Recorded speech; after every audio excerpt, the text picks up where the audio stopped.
Delegados, por favor.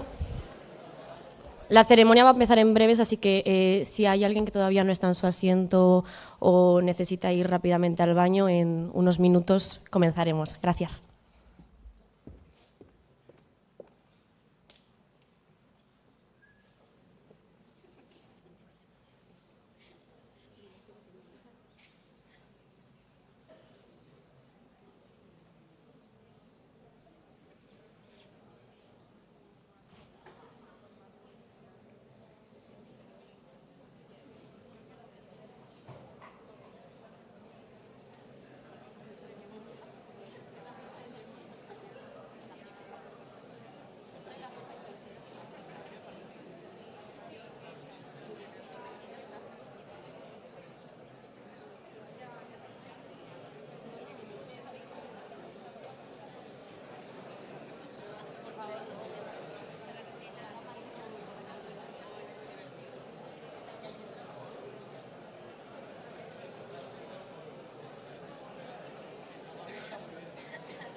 Delegados, la ceremonia de apertura va a comenzar. Gracias.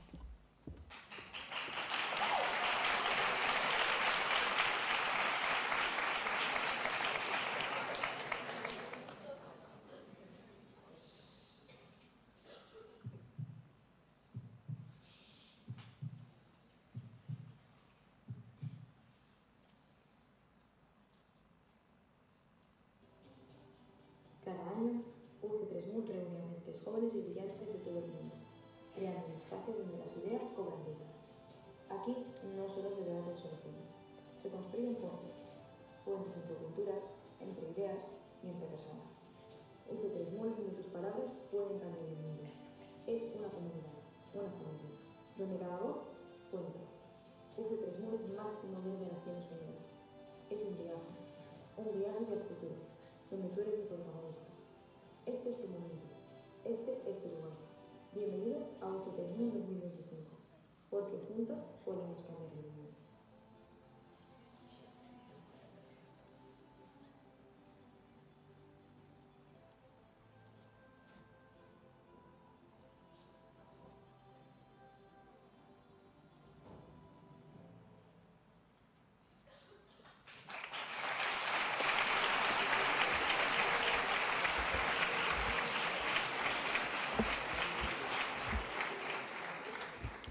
Todos en pie, por favor, para recibir a la mesa presidencial.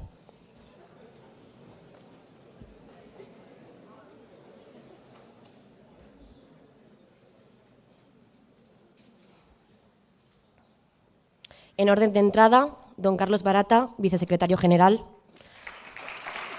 Don Jorge Cuadrado Bermúdez, presidente de la asociación ANUDI. Doña Celia López Ongil, vicerrectora adjunta de internacionalización de la universidad. Doña Arantxa González Laya, socia de la asociación GWL Voices y exministra de Asuntos Exteriores. Y don Pablo Álvaro, secretario general.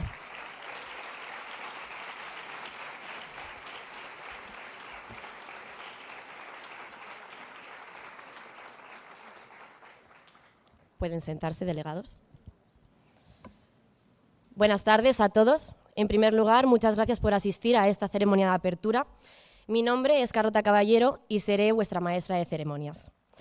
Me gustaría empezar retransmitiendo el gran honor que es para mí estar hoy en este atril y agradecer especialmente a Carlos y a Pablo que me han dado la oportunidad de volver. Es muy gracioso cómo, por mucho que te despidas de UC3MUN, sea como sea, nunca lo abandonas del todo. Hace exactamente un año estaba en este mismo lugar, junto al que fue el mejor compañero que podía haber pedido, dando inicio a la 15ª edición de UC3MUN como secretaria general. Un año después, y retomando la analogía que en los discursos de esta asociación nunca se puede abandonar, estoy enormemente feliz de volver a mi casa para presenciar cómo ha cambiado. La familia que habita ha crecido. La nueva generación se ha ganado un lugar en la mesa y los rezagados que aún quedaban cuando me fui están a punto de despedirse. Respecto a UC3MUN, delegados, delegadas, esto es mucho más que una simulación. Es el espejo en el que miraremos al futuro. UC3MUN es vuestra oportunidad de crecer, compartir ideas y ser parte del cambio. Sois el motor que lo mueve. Aprovechad la oportunidad y mantened los valores que nos representan. Dicho esto, me complace presentar a nuestra primera ponente. En representación de la Universidad Carlos III de Madrid, interviene la vicerrectora adjunta de Internacionalización y doctora en Ingeniería Industrial desde el año 2000, doña Celia López Ongil.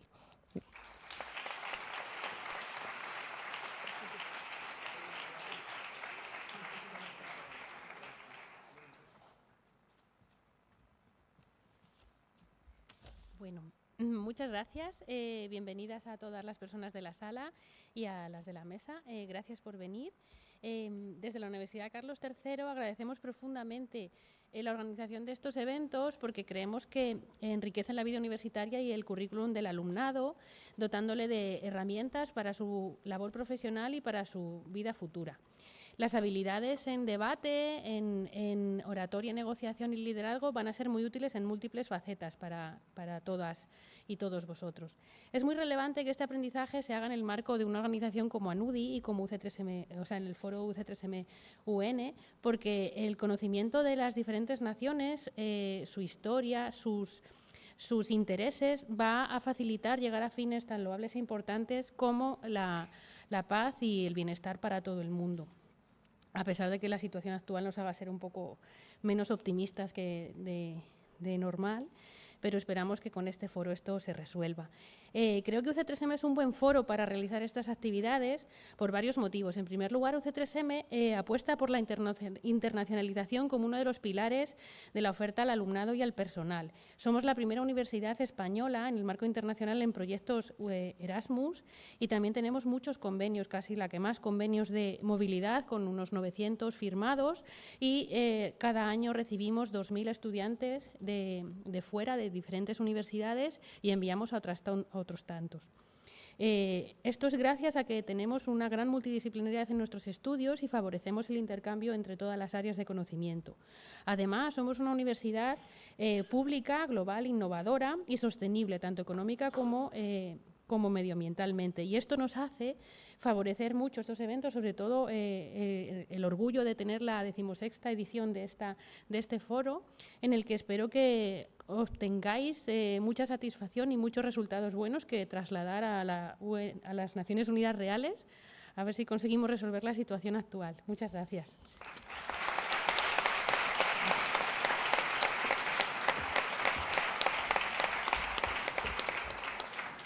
Muchísimas gracias, vicerrectora, por sus palabras.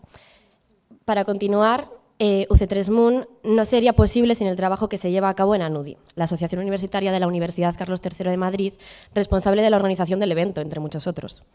Para mí y para muchos, ANUDI es la familia que eliges, que te impulsa a conseguir tus ambiciones, a crecer como persona y especialmente a conectar con otros que, como tú, sus inquietudes van más allá de lo académico. Por ello, a la cabeza de una asociación como esta, solo puede haber una persona que esté al mismo nivel. A continuación, en representación de la Asociación para Naciones Unidas y el Derecho Internacional, interviene el presidente de ANUDI, don Jorge Cuadrado Bermúdez.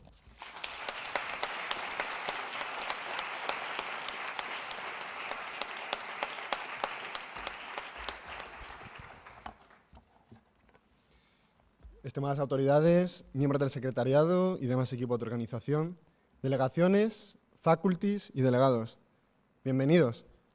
Bienvenidos a la 16ª edición de UC3MUN. Bienvenidos al inicio del fin de semana más largo y a la vez más corto del año. Y para muchos, bienvenidos al inicio del fin, a secas. Palabras que digo desde la pena y la nostalgia. Perdonad si mi discurso puede sonar apocalíptico. Digamos que a esta asociación le gustan mucho las metáforas, como ya ha dicho Carlota. Y es que muchos han definido a UC3MUN, a ANUDI, como una casa con piscina, como un amor de juventud, como un sueño o una pesadilla, o incluso, como dijo un servidor, como una boda. Y ahora no sé si será que tengo un pie más fuera de la universidad que dentro, pero puedo decir que nos equivocábamos. Para mí no hay nada que represente mejor a UC3MUN que esta aula magna, llena de cientos de estudiantes universitarios a las 3 de la tarde un jueves, y muchos de ellos sin comer, y miro directamente al equipo de organización. Estudiantes con la ilusión de vivir el fin de semana más largo y a la vez más corto del año, cueste lo que cueste, sin importar clases, exámenes, kilómetros u océanos. UC3MUN está representado en la ilusión de cada uno de los que estáis aquí hoy.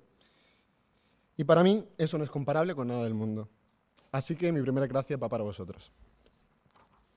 Ahora bien, llegar hasta este aula magna no ha sido un camino de rosas ni de claveles. ¿Quién iba a decirle a Héctor Jiménez, primer presidente de ANUDI, creo que comenzó como un, oye, ¿y si hacemos un MUN en la Carlos III? Nos reuniría aquí hoy, 16 años después. No hay UC3MUN sin ANUDI, así como no hay ANUDI sin UC3MUN. Por tanto, aprovecho para dar las gracias a los 172 socios que participaron estos días en la simulación, especialmente a las 15 personas que conforman el equipo de vocalías, así como a Jorge, Alicia y a Carlos, sin los que os aseguro que, no sé vosotros, pero yo sí que no estaría hoy aquí. Nada de esto hubiera sido tampoco posible sin el incesable apoyo de la Universidad Carlos III de Madrid, quienes año tras año, evento tras evento, confían en nosotros. Así que gracias al Vicerrectorado de Internacionalización, así como a los servicios de infraestructuras, audiovisuales, seguridad, por ayudarnos a que UC3MUN esté a la altura de la institución que le da nombre. Asimismo, gracias, doña Arantxa González Laya, y a la plataforma GWL Voices, no solo por colaborar otro año más con nosotros, sino por su incansable labor en promover la igualdad de género y el liderazgo femenino, convirtiendo cada desafío en una oportunidad para transformar nuestro presente y construir un futuro global, inclusivo y justo. Y por último, pero no menos importante, agradecer a los responsables directos de que estemos aquí sentados. Carlos, Pablo, gracias por vuestro esfuerzo y enhorabuena por la recompensa. Lo digo desde el más humilde de los orgullos que uno puede sentir por dos de sus mejores amigos. Delegados, UC3MUN está tan cerca de empezar como este discurso de acabar, os lo prometo. Así que, como os adelantaba antes, la cosa va de comienzos y de finales. Siempre he creído que aquello a lo que nos da pena ver terminar encierra en sí mismo un proceso lleno de belleza. Espero que los que empiecen ahora tengan un recorrido tan bonito y lleno de amistades como muchos de los que nos marchamos. Y que dentro de unos años puedan subirse hasta atril y recordar con nostalgia todo lo vivido. Como dijo un gran amigo mío, desde la distancia lo recordaremos. Así que, cuando esta casa con piscina se caiga a pedazos, recordemos los primeros ladrillos que pusimos. Que cuando este amor de juventud tome caminos separados, recordemos el enamoramiento y la embriaguez de las primeras citas. Que cuando suene el despertador de la vida adulta, recordemos el plácido sueño profundo. Que cuando este matrimonio se vuelva insoportable, nos acordemos del sí quiero. Y que de todo esto, de estos terrenos en ruinas, salga un rascacielos más alto. Que UC3MUN 2025, aunque el final para algunos, sea el comienzo de algo más grande. Y que muchos de los que estáis aquí sentados hoy seáis los protagonistas de este bonito nuevo viaje. Muchas gracias.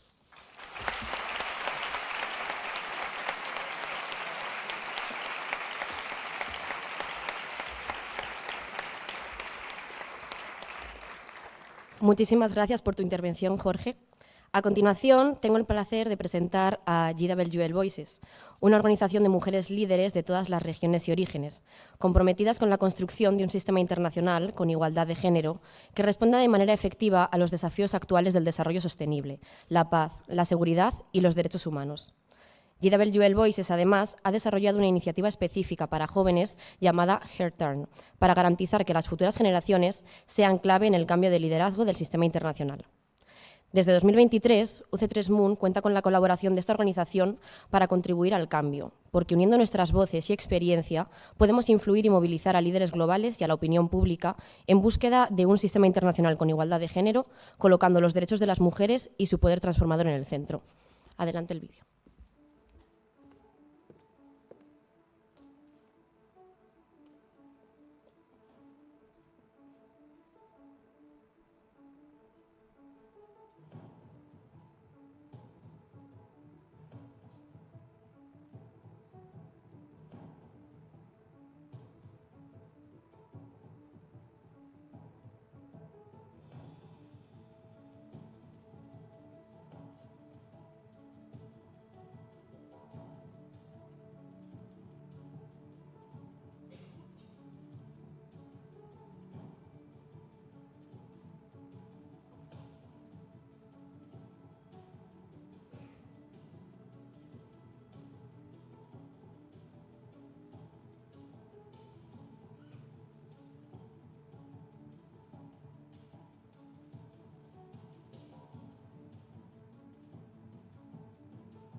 Con la ilusión de poder contar con ellas un año más, interviene como ponente general una de sus socias españolas.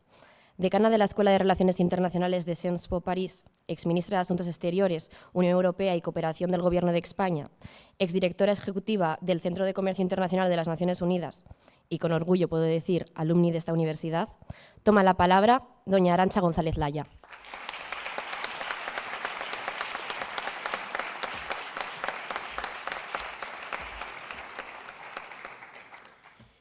Vicerrectora adjunta Celia, Jorge, Carlos, Pablo, Celia. Yo, si tuviese que elegir una metáfora para ANUDI, diría una tarea sin fin. Porque si uno hace una organización para apoyar las Naciones Unidas, tiene que ser consciente de que empieza una tarea que no tiene fin. Yo quiero agradeceros la invitación y quiero deciros que sois muy valientes, haciendo un modelo Naciones Unidas y haciéndolo hoy. Y por eso he querido venir aquí y compartir este momento con vosotros, porque sois valientes y a mí me gusta la gente valiente, comprometida. También porque para alguien que estudió en esta universidad, que empezó, a la que le picó el gusanillo por Europa y a través de Europa el gusanillo por las relaciones internacionales, y para quien esto comenzó aquí, es un motivo muy especial estar aquí hoy con vosotros. Y hacerlo hablando de relaciones internacionales y hablando de Naciones Unidas, porque ninguna de las dos goza de muy buena salud. Y también porque estoy convencida que este es el momento cuando las Naciones Unidas y las relaciones internacionales no gozan de buena salud. Este es el momento de trabajar por ellas. Este es el momento de comprometerse por ellas. Este es el momento, quizás, de buscar también reformarlas, hacerlas más acordes con la realidad de hoy. Y quiero empezar con el que yo quiero que sea el mensaje que retengáis del día de hoy. Si hay un mensaje que quiero que retengáis es que tenéis poder, que vosotros tenéis poder. Que vosotros tenéis el poder para influir en las relaciones internacionales. Que tenéis poder para influir en Naciones Unidas. Que poder puede ser con P minúscula, pero que es poder.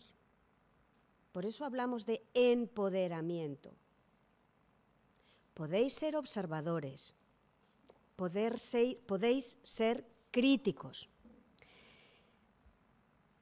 podéis mirar, pero también podéis hacer, también podéis proponer, también podéis trabajar y a través de ello también podéis cambiar.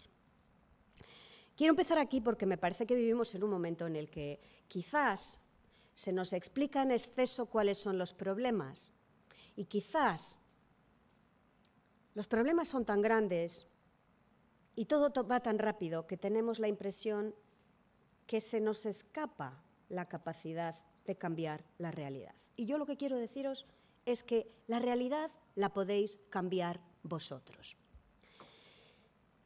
Yo trabajé en mi primera misión en la Comisión Europea bajo un gran europeísta, el presidente de la Comisión, Jacques Delors, y él me enseñó una cosa. Él siempre decía, ustedes no tienen que elegir entre ser optimistas o pesimistas. Ustedes tienen que elegir ser activistas. El pesimismo y el optimismo es un estado de ánimo. El activismo es lo que ustedes pueden hacer para cambiar la realidad. Empecemos por aquí, si os parece. Decía que las relaciones internacionales no pasan por un buen momento. Y no pasan por un buen momento porque el poder con P mayúscula ha vuelto como elemento estructurante de las relaciones internacionales. Y lo hace por encima del derecho, por encima de la norma, por encima de la regla, por encima de la convención, del tratado o del acuerdo. Las relaciones internacionales, me diréis, siempre fueron una cuestión de poder. Las relaciones entre países es siempre una relación de poder. Y es cierto, pero hoy es poder estructurante de las relaciones internacionales. Un poder muchas veces coercitivo. Se busca la coercición en la economía para apropiarse de los beneficios y externalizar los costes a los demás. El poder coercitivo de cambiar fronteras internacionales, algo que es, para quienes vivimos en este continente europeo y hemos conocido las guerras por las fronteras, un principio que decidimos desterrar de las relaciones internacionales. Pues este principio está hoy en cuestión. La coercición también en el pisoteo de los derechos humanos. También los derechos de las mujeres, y por eso a mí me gusta tanto que GWL Voices sea vuestro socio, porque de esto también va la coercición hoy. Un poder tecnológico muy fuerte, muy importante en lo militar, muy importante también en facilitar cosas estupendas como la conexión de quien está lejos, de quien es pequeño, de quien está desconectado, de quien está distante, pero también el vector a través del cual se ejercen injerencias extranjeras sobre nuestros países y también el vector a través del cual se manipula internamente la opinión pública en nuestras sociedades. El poder militar, con la multiplicación de conflictos abiertos, de guerras en el mundo. La guerra en Ucrania, pero no es la única guerra en el mundo. La guerra en Sudán, la guerra en la República Democrática del Congo, la guerra en Gaza, o mejor dicho, en Oriente Próximo, porque tiene una extensión mayor. Pero también una multiplicidad de conflictos, muchos de ellos fuera del radar de la opinión pública. Desde Venezuela al Sahel, a Corea del Norte, todos ellos son el resultado de la incapacidad de las relaciones internacionales de ofrecer un camino de paz y seguridad a las diferencias, a los diferentes, a los conflictos. Donde había reglas y principios, hoy se vulneran para establecer relaciones de poder que por definición van a ser de suma cero. Cuando los países grandes, los países que tienen un lugar específico en la comunidad internacional, y lo tienen pues muchas veces porque tienen un asiento permanente en el Consejo de Seguridad de Naciones Unidas, o porque tienen un PIB que los hace sistémicos a la economía internacional, o porque emiten gases que los hacen indispensables para la lucha contra el cambio climático. Cuando estos países no respetan la legalidad internacional, cuando deciden no dar ejemplo, la legitimidad del sistema internacional sufre, porque son países sistémicos. Toda vulneración tiene que preocuparnos, pero nos tiene que preocupar más la vulneración que de alguna manera marca una nueva línea a nuestra comunidad internacional. Nos preocupa en particular la de Rusia con su invasión de Ucrania, porque supone saltarse la regla de la inviolabilidad de las fronteras internacionales, que es uno de los primeros principios enunciados en la Carta de Naciones Unidas. Nos importa la competencia desleal en el comercio internacional de China, no porque se llame China, sino porque China es casi el 20% de la economía internacional y la onda de choque de esa competencia desleal es mucho mayor. Pero hoy nos preocupa en particular Estados Unidos, porque se ha convertido en el epicentro de la inestabilidad global. Estados Unidos, que hoy cuestiona las fronteras internacionales, lo hace con su vecino Canadá, lo hace con Groenlandia, lo hace en Panamá o lo hace en el Oriente Próximo, que cuestiona las reglas del comercio internacional de un plumazo y con una firma de una orden ejecutiva. Un presidente de los Estados Unidos ha renunciado a los 4 principios fundamentales del sistema comercial multilateral. Cuestiona los derechos humanos y el derecho humanitario. Cuestiona el cambio climático. Desde ayer, los funcionarios que trabajan en la Administración de los Estados Unidos no pueden, cuando hablan con interlocutores de fuera de la Administración, no pueden hablar de cambio climático. Cuestionan la diversidad y la inclusión. Cuestionan la regulación de la inteligencia artificial. No es la primera vez que Estados Unidos cuestiona el orden internacional. No es el único país que cuestiona el orden internacional. Pero hoy nos importa y nos duele de manera particular que lo haga, porque hoy es el reflejo del abandono de un país que fue quien ayudó a construir, a través de su participación en un compromiso histórico después de la Segunda Guerra Mundial, el sistema de Naciones Unidas y, a través de ello, el sistema internacional de gobernanza. También porque este sistema fue construido a su imagen y semejanza. Y nos preocupa porque hoy vemos una conexión muy clara entre la ideología de la administración de los Estados Unidos y la ideología de Rusia, su gran rival durante toda la época de la Guerra Fría. Las Naciones Unidas no gozan de buena salud, porque sus principales accionistas hoy no se sienten obligados a autolimitarse. Las Naciones Unidas son un pacto entre países, pero principalmente un compromiso de cada miembro de la organización de autolimitarse, de abandonar sus peores instintos. ¿Y por qué lo hacen? No lo hacen por caridad.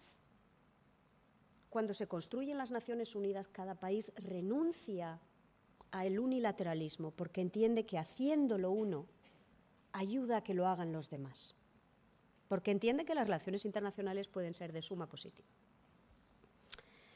Hoy, no cumplir con las reglas de la Organización Mundial de Comercio, no cumplir con los principios de la Carta de Naciones Unidas, no cumplir con los principios del Acuerdo de París por el cambio climático, se ve como una necesidad para vencer en una guerra de poder. ¡Qué ironía! Esto es lo que nos está ocurriendo 80 años después. La cooperación internacional, la solidaridad, se ve como una debilidad. La violación de los principios internacionales se ve como una necesidad para ejercer poder. Pero esto no significa que las Naciones Unidas o que el sistema o el orden internacional haya perdido su relevancia o que sus principios hayan quedado obsoletos o que vayamos a estar mejor renunciando a la paz, a la seguridad, a la igualdad o a la cooperación internacional. Tampoco significa que todos los miembros de la comunidad internacional se sientan cómodos renunciando a las Naciones Unidas o a sus principios y valores. No se sienten cómodos los países más pequeños. Y quiero deciros una cosa, en esta sala somos todos países pequeños. No se sienten cómodos los que son más dependientes de otros. No se sienten cómodos los que se sienten más vulnerables. Y por eso, mientras el Consejo de Seguridad de las Naciones Unidas está paralizado, la Asamblea General de Naciones Unidas sigue viva y coleante, porque todos estos actores trabajan para defender sus intereses, que son los expresados en la Carta de las Naciones Unidas. Entonces, bueno, si este es el diagnóstico, ¿cuáles son las alternativas? Vamos a mirar cuáles son algunas de las alternativas. Quiero poneros estas alternativas sobre la mesa porque sé que los próximos días vais a trabajar, cada uno en un tema determinado, y yo quiero que tengáis en mente que hay alternativas. Vamos a ver cuáles pueden ser estas alternativas. Primero, podemos decidir flexibilizar las reglas de funcionamiento del orden internacional. Podemos decidir flexibilizar los tratados.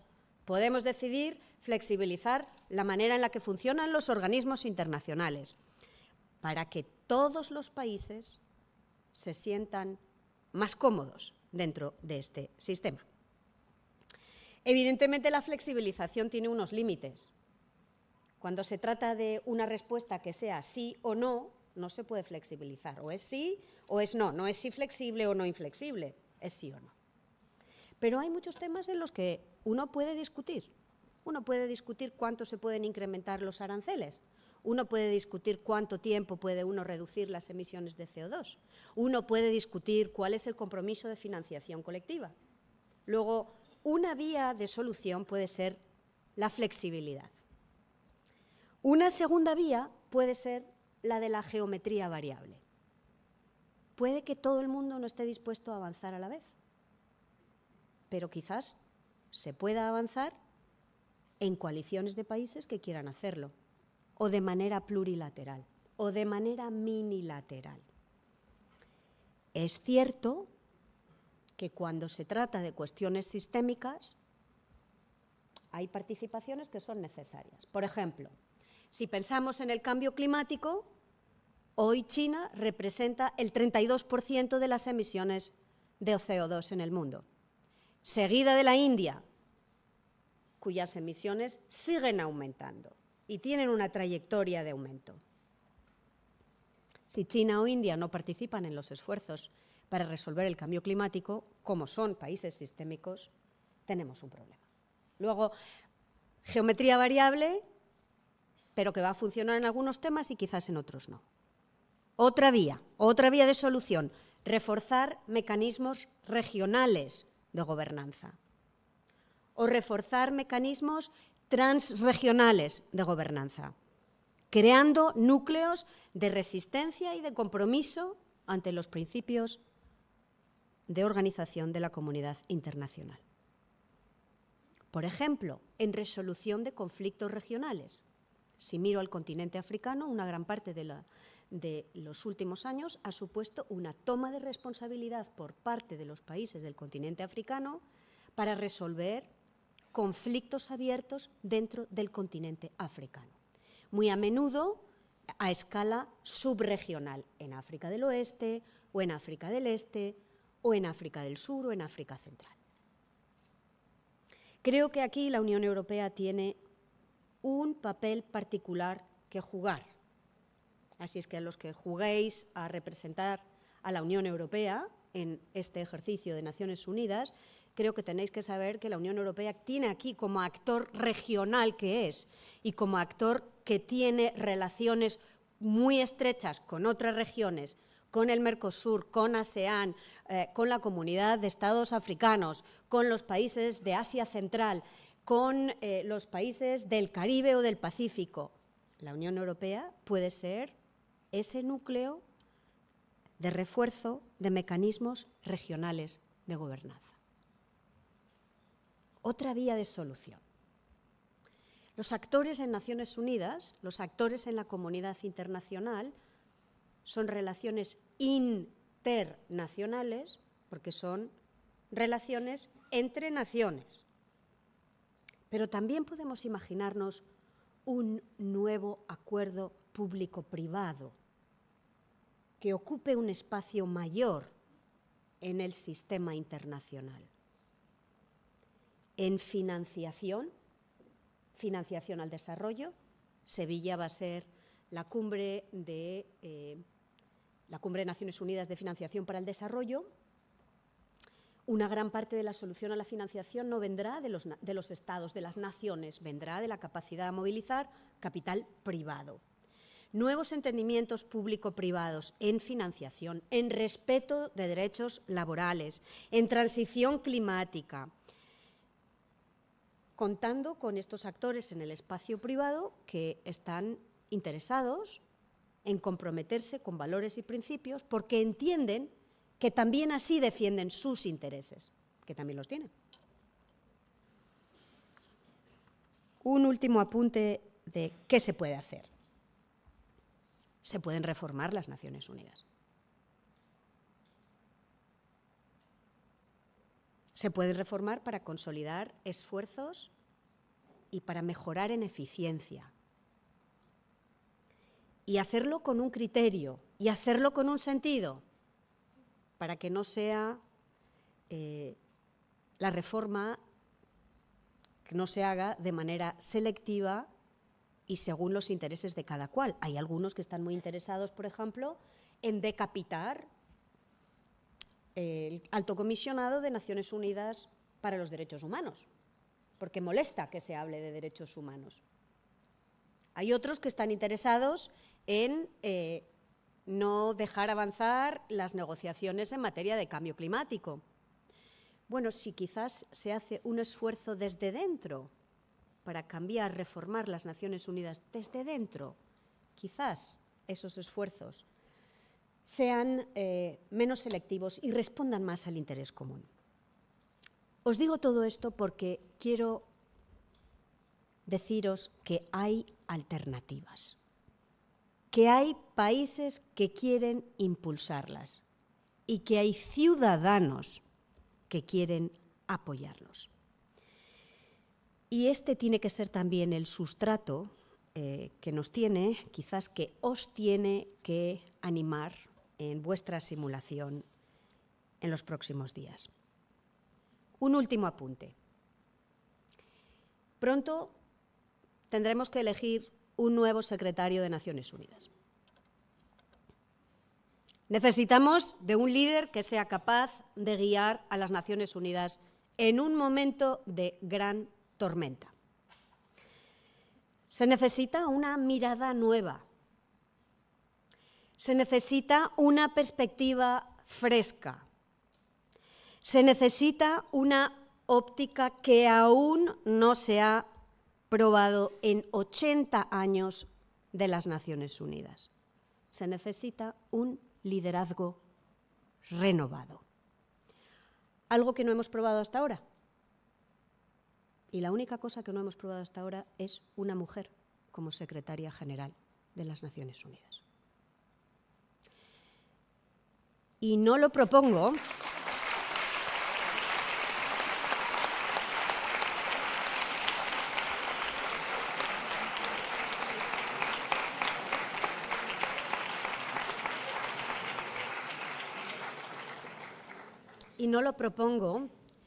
solamente porque la verdad es que es un poco raro que en 80 años no haya ocurrido, porque es bastante raro que no se haya tenido en consideración increíbles mujeres candidatas a secretario general en el pasado. No lo hago solamente desde una perspectiva de derechos humanos, o de justicia, o de equidad, o de inclusión, o de diversidad, el adjetivo que queramos utilizar. Lo hago desde la óptica de la necesidad de un liderazgo nuevo. Ese tiene que ser, en un momento en el que a algunos no les gusta la palabra diversidad, inclusión, equidad, utilicemos quizás la que les gusta. Liderazgos nuevos, capacidad de tomar la organización en sus manos. Esta es la campaña que GWL Voices ha lanzado, se llama Madam Secretary General, que junto con la rotación, no solo geográfica, sino también de género en la presidencia de la Asamblea General, creemos puede dar a las Naciones Unidas en estos momentos de dificultad también un nuevo liderazgo. Como dijo Samuel Johnson, y os dejo con esto, las grandes obras son hechas no con la fuerza, sino con la perseverancia. Muchas gracias y buena suerte.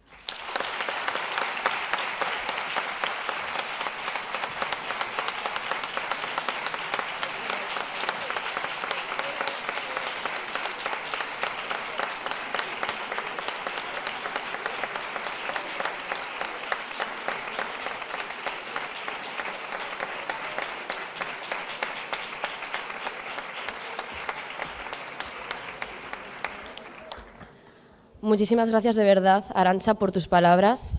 Es un orgullo poder contar con alguien como usted, con su trayectoria y con su experiencia internacional, y ver la forma en la que ha transmitido todos sus conocimientos a los jóvenes líderes del mañana, y especialmente yo creo que a todos nos ha calado el mensaje que quería transmitir.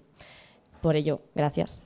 Enhorabuena también por el papel que lleváis a cabo desde GWL Voices y como parte de esta juventud que lucha por un cambio, pero también, sobre todo, como mujer en un mundo lleno de desafíos. Espero que las acciones que lleváis a cabo y que promovéis desde esta asociación muy pronto se vean plenamente reflejadas en la sociedad internacional. Dicho esto, y antes de dar por finalizada la ceremonia, desde ANUDI tenemos un pequeño obsequio tanto para Celia como para Arantxa, en agradecimiento a vuestra presencia hoy aquí y a haber colaborado con nosotros. Así que nuestros secretarios están yendo a por ello.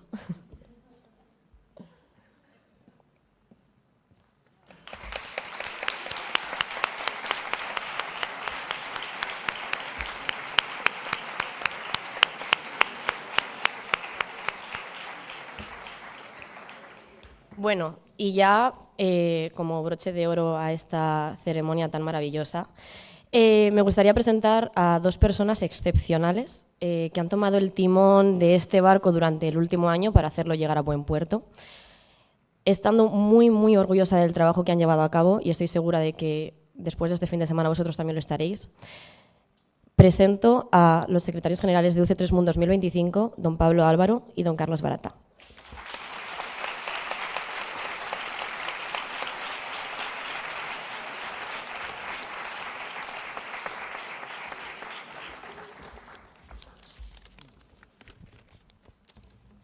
Muchas gracias, estimados delegados, delegadas, autoridades, otros invitados. es un placer darle la bienvenida a UC3MUN 2025.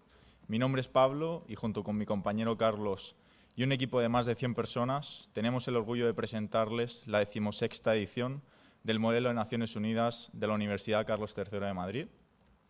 UC3MUN para mí no es solo una simulación, sino un espacio de aprendizaje. Es un espacio de debate y de construcción de ideas.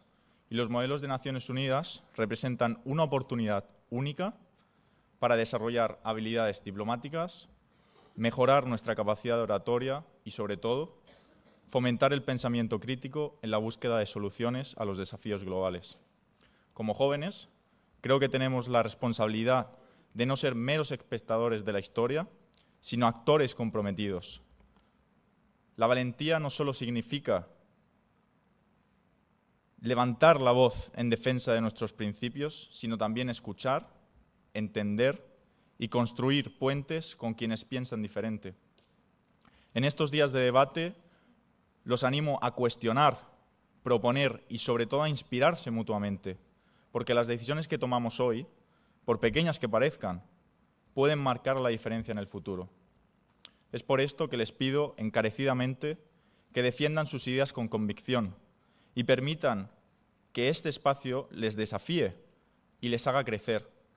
Desde el primer momento, en los comités, aprendan en cada debate y, sobre todo, vivan UC3MUN con pasión y entusiasmo, ya que vivimos en un mundo donde todo está interconectado, donde los problemas trascienden fronteras, desde el cambio climático hasta la crisis humanitaria, desde la ciberseguridad hasta la gobernanza global. Cada uno de estos retos exige de cooperación, liderazgo y una visión de futuro. Por ello, en esta edición de UC3MUN abordaremos temas que afectan a millones de personas y exploraremos respuestas innovadoras para un mundo en constante cambio. Porque llegará el día en que sean ustedes quienes deban afrontar esos desafíos de los que habla Pablo y de los que ha hablado en su discurso doña Arantxa. Como decía Pablo, pronto recaerá sobre sus hombros la responsabilidad de tomar las decisiones que determinarán su futuro. Y para estar a la altura de ese reto es fundamental prepararse, es fundamental aprender y es fundamental asumir responsabilidades desde hoy. Solo así forjaremos a los líderes del mañana, que más allá de ser el lema de esta edición, define el espíritu, la esencia de UC3MUN 2025. No se lo voy a negar, se suele hablar de líderes, de liderazgo, mucho, y en muchas ocasiones, no ha sido el caso hoy, con ligereza.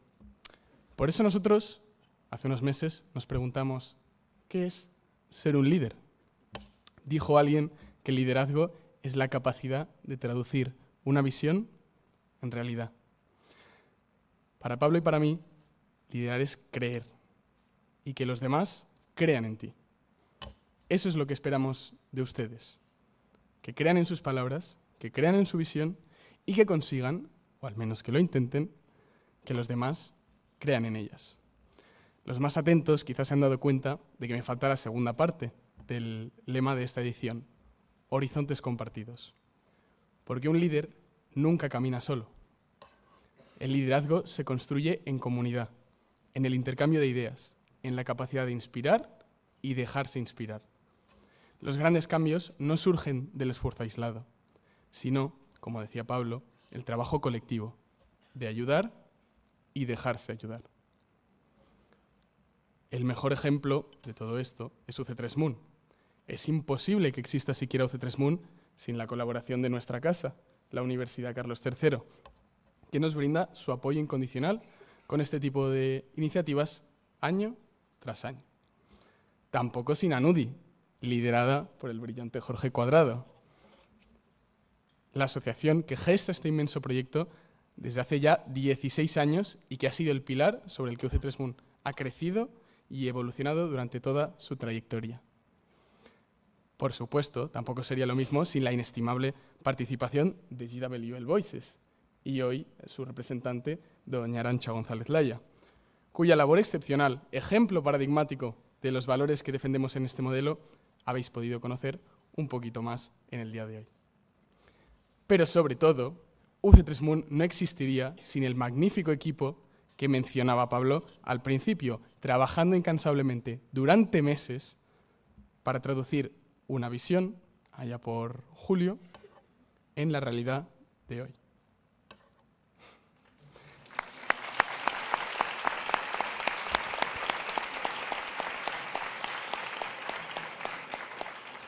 UC3MUN 2025 ha sido nuestro horizonte compartido.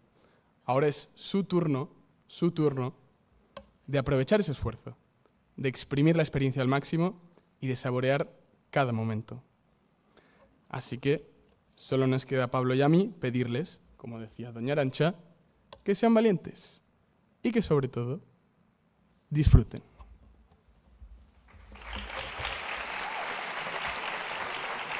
Mételo aquí si quieres.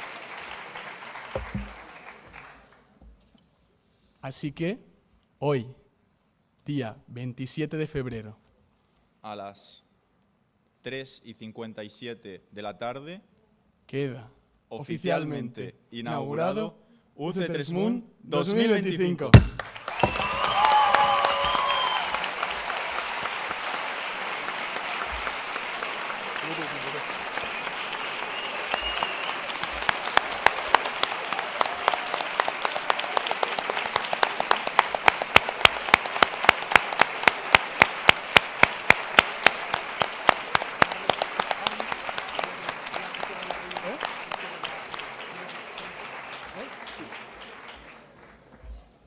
Ahora, la representante de la universidad, doña Celia López Gil, dirá unas breves palabras para cerrar definitivamente el acto. ¿De acuerdo?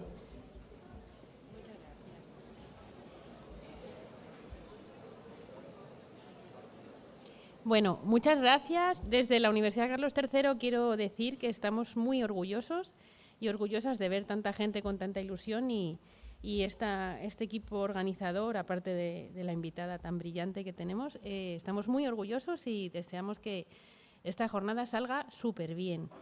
Que esto sea como aquella manifestación contra ETA que terminó con ETA o aquel 8M que cambió el panorama, que esta edición sea la que cambie las Naciones Unidas, eso espero. Muchas gracias a todos.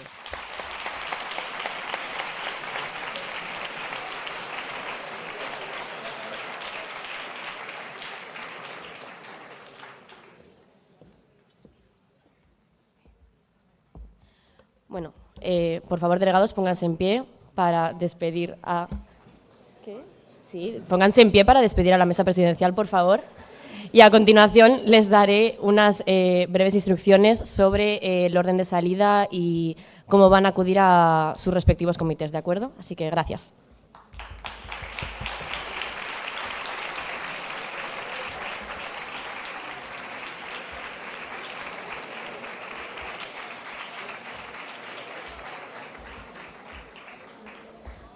Por favor, podéis sentaros si queréis, porque va a ir por orden de comités. Iré llamando por orden y les pido, por favor, que se levanten de la forma más ágil posible. Vuestro staff os estará esperando en esa puerta y os acompañará a vuestro aula, ¿de acuerdo? Entonces, el primer comité en abandonar la sala será Asamblea General. Asamblea General puede levantarse.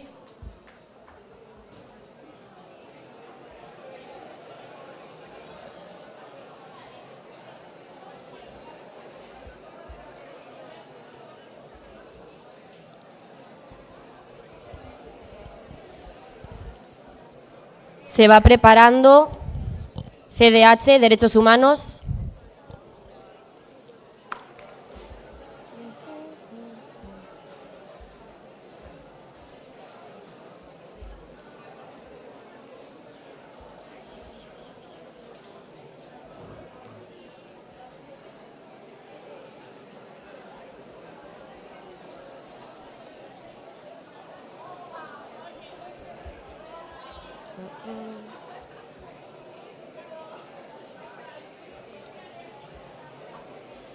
CDH ya está en la puerta. A continuación, FAO, Fondo Mundial de la Alimentación. FAO puede abandonar la sala.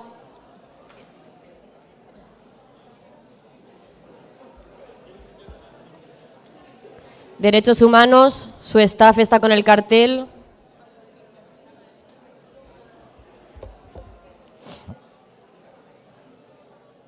Vamos a esperar a que haya un poco de descongestión para continuar.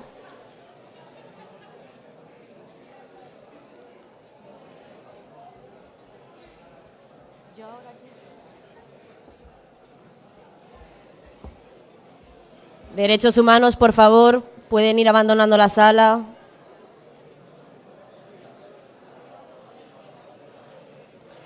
Se va preparando Corte Penal Internacional. Corte Penal Internacional.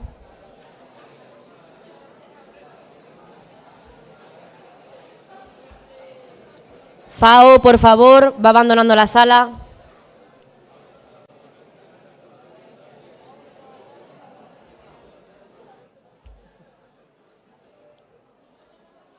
Corte Penal Internacional. ¿Se me escucha?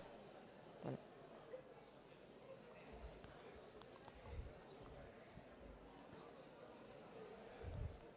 Después de Corte Penal Internacional, OEA. OEA puede salir del edificio también.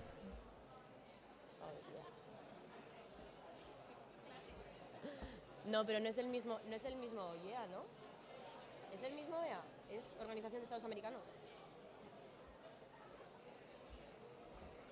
Después de OEA, Banco Internacional, BIRF.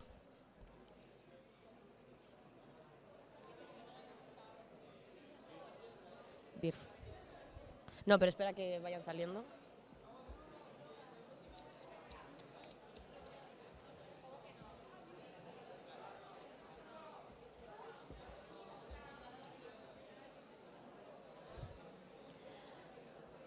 OEA, BIRF,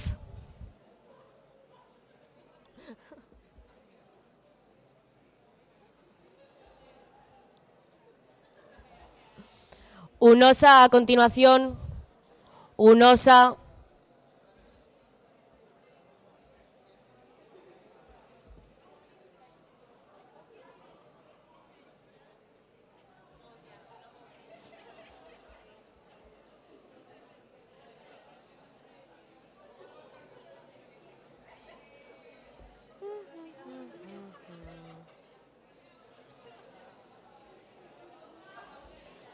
UNOSA, BIRF, OEA, creo que siguen aquí vuestros staff esperando. OEA, por favor, si podéis ir saliendo.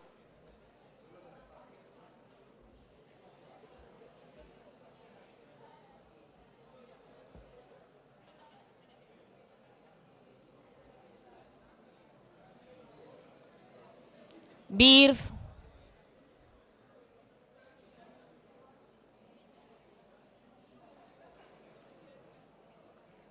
Crisis se puede preparar también.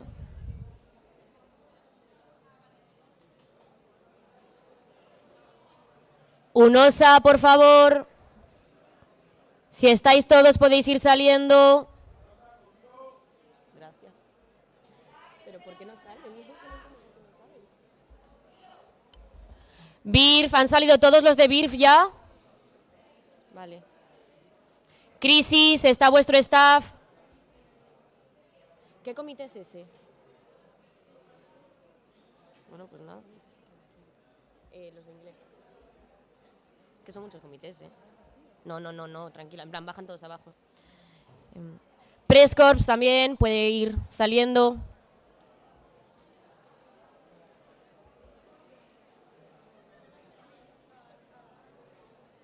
Clau.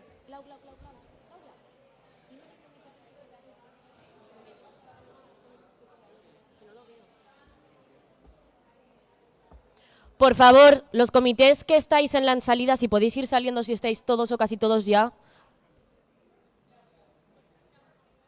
Bueno, pues nada.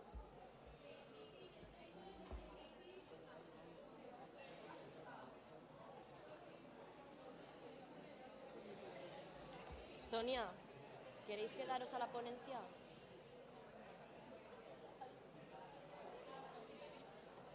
¿Queréis quedaros? ¿Os quedáis?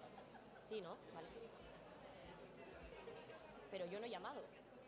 Vale. Bueno.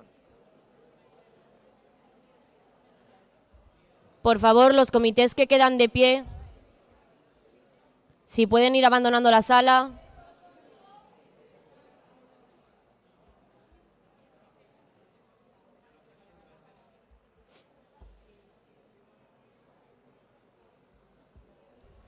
Los delegados que estáis arriba, ahora cuando abandonen la sala, podéis bajar para sentaros aquí con nosotros, ¿vale?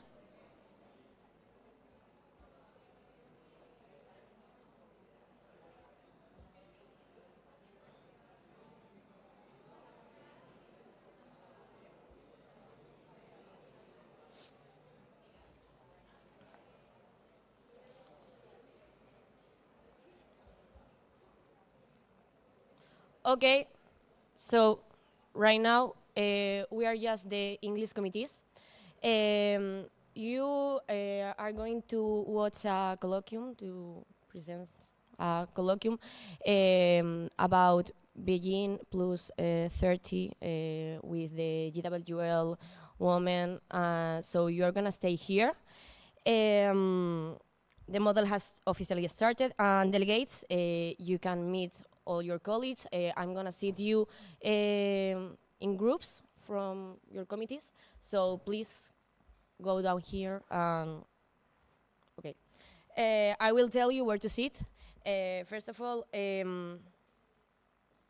Olympic Committee, please go to that part, to the two first lines.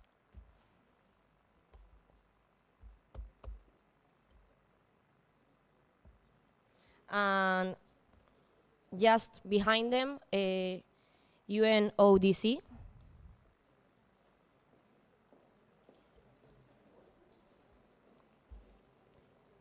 European Parliament can sit in the front.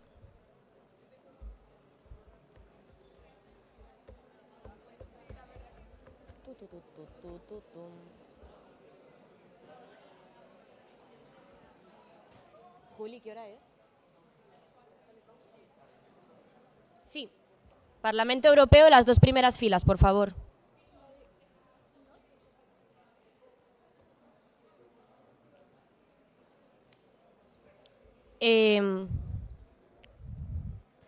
ECOFIN, behind European Parliament, please. And DISEC and Security Council in this part.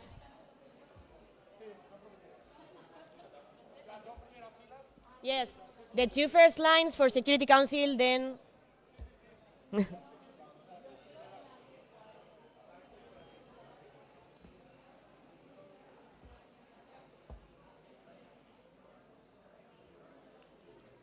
I will repeat it. Olympic Committee and UNODC on my right. In the middle, European Parliament and ECOFIN.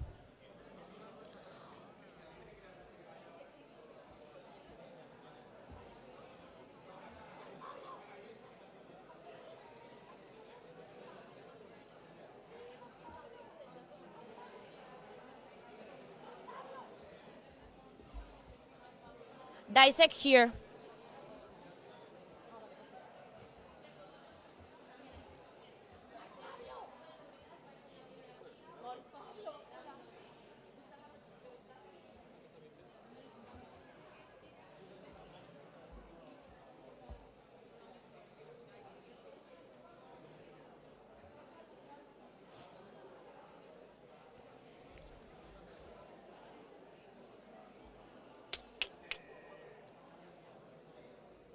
Oye, me vendría súper bien tener a un staff. Que me vendría súper bien tener a un staff para que me diga yo dónde está.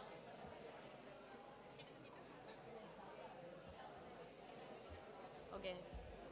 DISEC, don't be shy and sit near the Security Council, okay?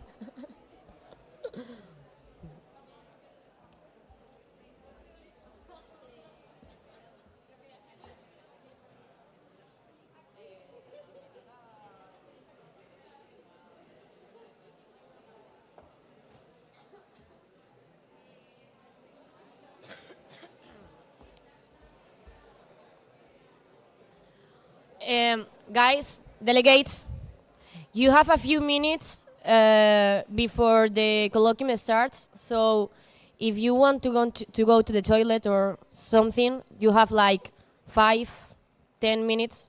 Please don't go everyone at the same time, okay? But you have the ladies' toilet there and the men's toilet here.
Sí.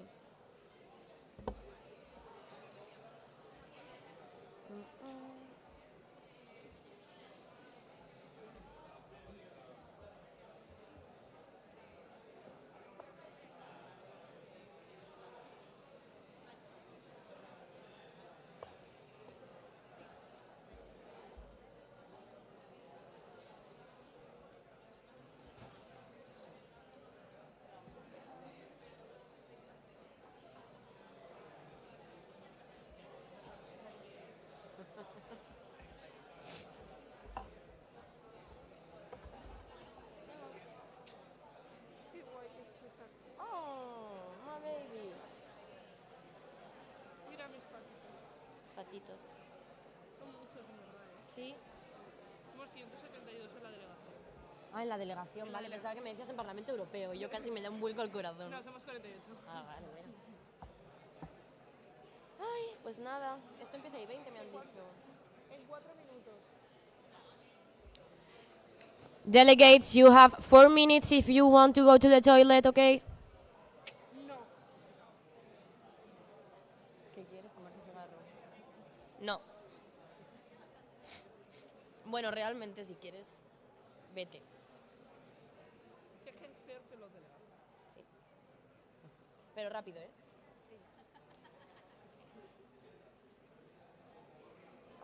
Ay, no sé si quitarles las estas. ¿Qué? No, no, no, no, no, no, no. ¿Y tú vas a hacer? ¿Quién?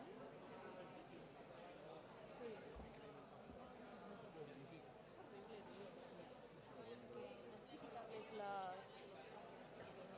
Sí, porque no son ellos.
también estoy muerta, la verdad.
Sí, ¿no? Parece, Sí. no, no retrasaríamos por los placards. A mí lo que me digáis, si están ya preparadas, les sé qué presento y ya piensas está. Yo no pondría placards, pero si están ya preparadas, les presento y entran. Sí. Pero que me avisen si están preparadas y les presento.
We have to wait just 1 minute, guys. I'm sorry.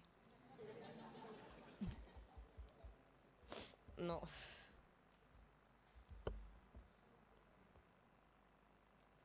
Okay. Vale.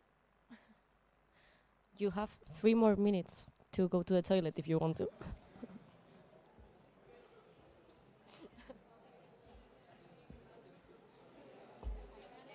Que yo el chiste... No, que yo no soy la protagonista hoy, que hoy no tengo que hacer nada.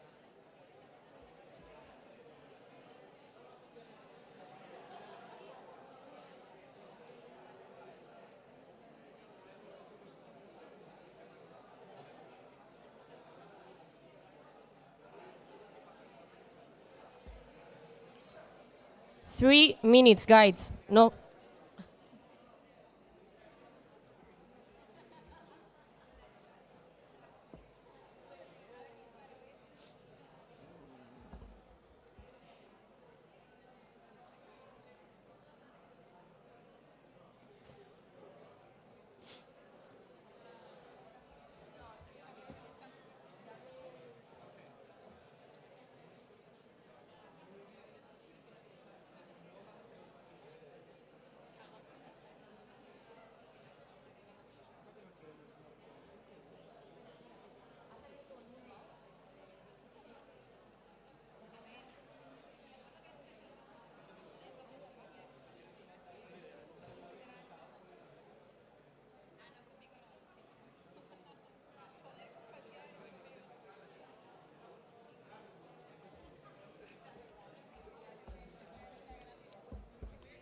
Guys, please.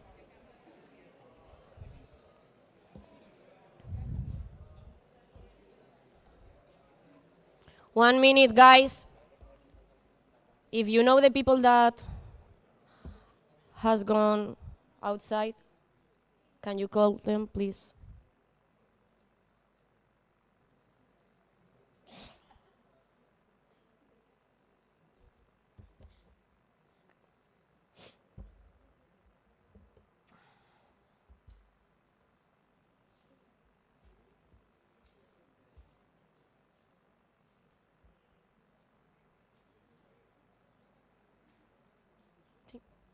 Okay, guys, we're gonna start the colloquium. Up next, we present to you the participants of the Beijing Plus 30 colloquium. First of all, we have Monse Pacheco, Academics Director and Moderator of the Dialogue, Maria Fernanda Espinosa, Executive Director of GWL Voices and former President of the General Assembly of the UN, and Cristina Galat, Secretary of the Board of GWL Voices and former USG for Communication and Public Information of the UN. Thank you, and I hope you will enjoy it.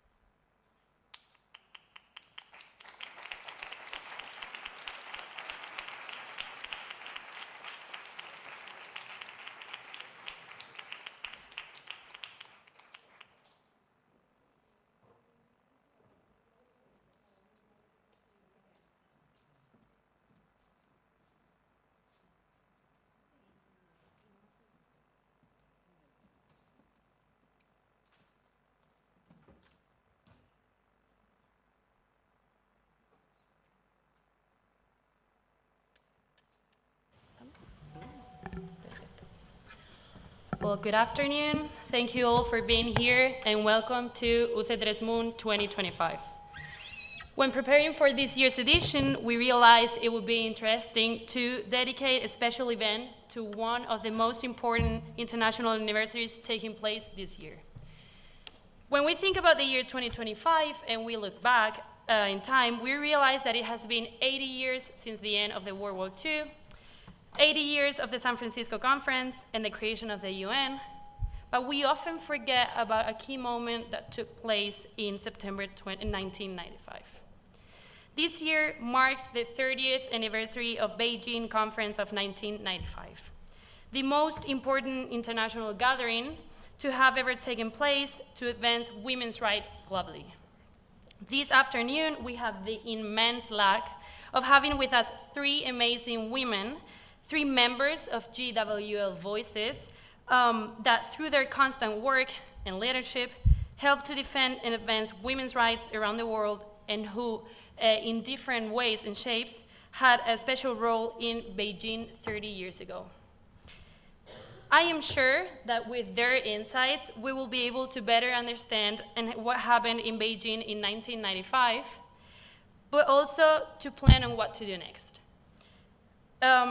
In the years to come, to ensure that there is no step back when it comes to women's rights, and guarantee that, just like Hillary Clinton said, women's rights are human rights, and human rights are women's rights once and for all. But before introducing our speakers, let's recall why the Beijing Conference of 1995 was so extraordinary. The conference in Beijing was the most important of the 4 conferences on women organized by the United Nations between 1975 and 1995. Because it built on political agreements that had been reached at the 3 previous global conferences on women, and it consolidated 5 decades of legal advances aimed at securing the equality of women with men. The conference brought together over 17,000 delegates from all around the world, just a few years after the collapse of the Soviet Union and at a crucial moment of development in the Global South. The conference unanimously adopted the Beijing Declaration and Platform for Action, establishing an agenda for gender equality and women's empowerment that's still in practice today. To talk about what happened 30 years ago and also about what should happen next, we have Maria Fernanda Espinosa, Executive Director of GWL Voices.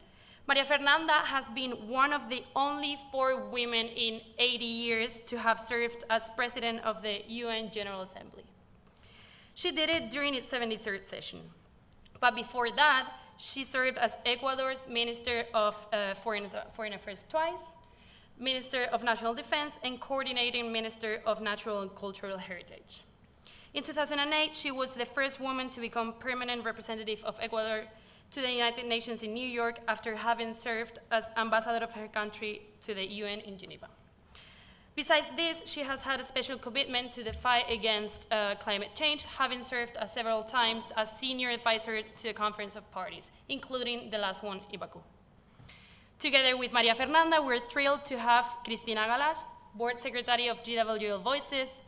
Cristina was the United Nations Under-Secretary General for Communications and Public Information at the time of Secretary General Ban Ki-moon. She has also been the spokesperson of the Council of the European Union and the Communications Director of NATO's Secretary General. She's the only Spanish person to have occupied such high-level positions at all 3 organizations. In addition, at the national level, in the Spanish government, she acted as Secretary of State for Foreign Affairs with Minister González Laya, and also as High Commissioner for the 2030 Agenda. Finally, Catherine Bertini, also a member of GWL Voices, has been Executive Director of the United Nations for the World Food Program from 1992 to 2002. She will be joining us live via video conference at the end of this conversation to share with us her very interesting insight on the Beijing Conference, since she had the opportunity to attend personally as the head of the World Food Program. Before getting into the specifics, let me remind the audience that after some initial questions with our speakers, we will dedicate 30 minutes to a Q&A with them before listening to Catherine Bertini's final remarks. So first, let's start on a personal note, and I'm especially interested in this. This question goes to both of us, and I really want to know, where were you both when the Beijing Conference happened in 1995? Well, first of all, good afternoon, everybody.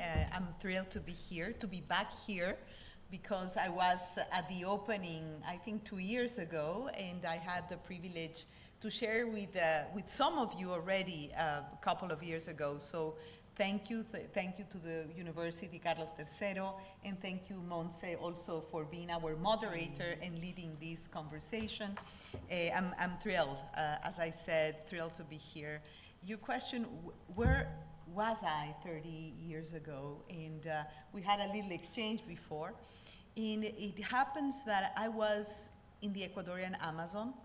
At the time, I was living and working with indigenous peoples in the Amazon. And when the preparatory process of Beijing 30 started, there was this idea of having an indigenous women delegation to Beijing. So I had the privilege to prepare with indigenous women their participation, but also to craft a declaration from indigenous women to the Beijing Conference. We started with indigenous women leaders from the Ecuadorian Amazon, but then were joined by other indigenous women from other Amazonian countries in South America. So we did prepare this position document and statement, and the delegation traveled to Beijing. And I was just sharing also a small anecdote that, we organized the delegation. Of course, I was joining the delegation to attend Beijing, but then there was a problem of funding and space. So I gave up my space to allow one more indigenous leader to be in Beijing. And believe me that I think it was the best decision ever, because when they came back, the indigenous delegation, I continued to work there and live there. I saw a profound transformation in the strength, the power, the wisdom of these women that were able for the first time to test how important their voice was and how powerful they could be. So this transformational moment was important for them, I think, but also for me, because during the preparatory process I was able to learn from them. It was extremely, extremely enriching. And if you are interested in the details, I produce more an academic paper, but it's called Tracing the Beijing Conference from Below. And where I explain the whole preparatory process, the contents of the statement, and even some of the details that I think were, quite important, and that started an incredible and powerful participation of indigenous women and their voices in international fora. International fora, including the declaration, the UN Declaration on the Rights of Indigenous Peoples, the first ever UN Forum on the Rights of Indigenous Peoples, and many other spaces and fora where the voices of indigenous peoples and indigenous women are heard and valued. Thank you very much. Well, again, let me, as Maria Fernanda, join in thanking the organizers, yourself, Montse, and the whole team for having invited me to be here. Where I was in September '95, well, I was in Brussels. It's less glamorous than the Amazonia. I was in Brussels. At that time, I was a correspondent based in Brussels for the Spanish news agency EFE. And those were complicated times for the European Union. In fact, the Union lives always through complicated times. You will recall, well, probably not, but it was a moment when there was still war in Europe. It was in the Balkans. We now say, well, it's the big war that we have now in the Ukraine after Second World War. Well, we had a terrible war in the Balkans. And I remember as a journalist, following a lot meetings of foreign ministers, prime ministers, NATO ministers, and not being able to really pin down the issues and reach a deal. And at the time, the process of Dayton started, which is in the United States, in Ohio. So we were seeing lots of efforts to bring the war in the Balkans to an end through negotiations. And as a journalist, I was very moved to see Hillary Clinton. In fact, that's the way we in Europe learned about those that were not involved, as you were. That was a big thing, what was going on in Beijing, this amazing statement of human rights are women's rights and women's rights are human rights. And I remember colleagues that we were focusing on EU issues, war and peace, but also diplomacy. Also, the European Union at that time was under the presidency of Spain, so Spanish diplomacy and ministers were very active. Well, to hear what was going on so far away from the EU in China, and group of women and men, but mainly women, thinking about how we can have a much better world and how equality has to be put at the center of public policies. So I have these memories from '95, which are somehow sour because, as I said, we had a moment of war and somehow failed diplomacy, which we were able to move on, but also the hope that a better world with inclusion and equality at the center was basically moving on. And now that we know where you were in 1995 and still saying at that time, what do you think the situation would be in 2025? Maybe I follow then. I think we are in a very difficult moment in relation to women's gender equality, inclusion in general. Unfortunately, we have had lots of advancements, education, health, many efforts, but if we look around and we look behind, we really see many situations that in 30 years we would expect that would have been over. And I'll give you 3 examples. I'll give you an example of something that shocks me. There is a campaign in Nepal which is called dignified menstruation. Dignified menstruation, why? You know why? Because girls, when they start to menstruate, in many villages, they are not allowed to go to school. Very recently, there was a young woman, young girl, that all of a sudden was retrieved from school. She was the brightest on math. And there has to be an NGO, international NGO, Teach for All, that lobbied for her to be able to allow to go to school. What was the problem? That when she was menstruating, she was not accepted in the community. And a movement has started which is clear on dignified menstruation. Another example, a few months ago, not very many, I traveled to Iraq on a mission that we GWL sometimes do, and in that case it was on a personal basis, to help define some gender strategies. And you know what happened then?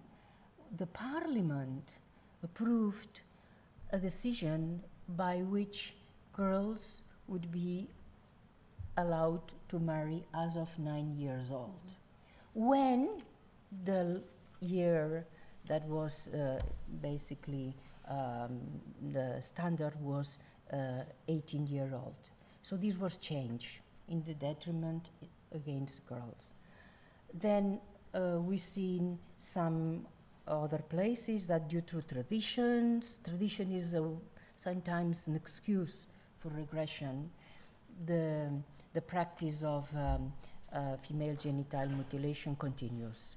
So those are 3 examples that tells you that 30 years is a fantastic period of time and many things have happened.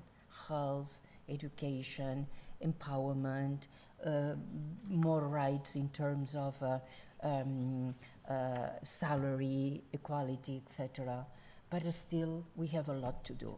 And 30 years is a sufficient amount of time to have done all this. So we have a lot to do. So that's my half empty, half full memory and prospects for the future. Perfect, thank you. And what do you expect the situation to be in 2025? Like, I think that there's so many numbers out there that provide again reasons for hope, but also reasons for disappointment and to question ourselves. What have we done? And it is true, Cristina was so right. There are many issues that have progressed in a way. One is the amount of legislation, regulatory frameworks, provisions, affirmative action, quota systems in the political systems. So in terms of the formality of the laws and regulations, I think we have gone far. Implementation of the CEDAW Convention, the Commission on the Status of Women, the SDGs, SDG 5, but also the cross-cutting element of gender equality throughout the 17 Sustainable Development Goals, and you name it. Just last year, at the end of that last year, the latest general recommendation to CEDAW was approved on, it's called General Recommendation number 40, on the representation and participation of women in the international system. So, you know, laws and regulations continue to go forward for the time being. We don't know what is going to happen. We have seen incredible improvement of access of girls to school. For example, the numbers have gone up in terms of social protection networks, maternal health. All these are indicators that when we do the right thing, when we take the right political decisions, when we enact the right policies, you know, there are changes that can happen. But unfortunately, and here's the glass half empty, is all the gender gaps remain almost the same in most cases, or have or are bigger. No, in terms of women's representation, it's a steady increase, improvement, but not incremental. I don't know if I'm making myself clear. Sometimes we go a little better, but then come back. If you look at any spaces of representation in public life and power, no?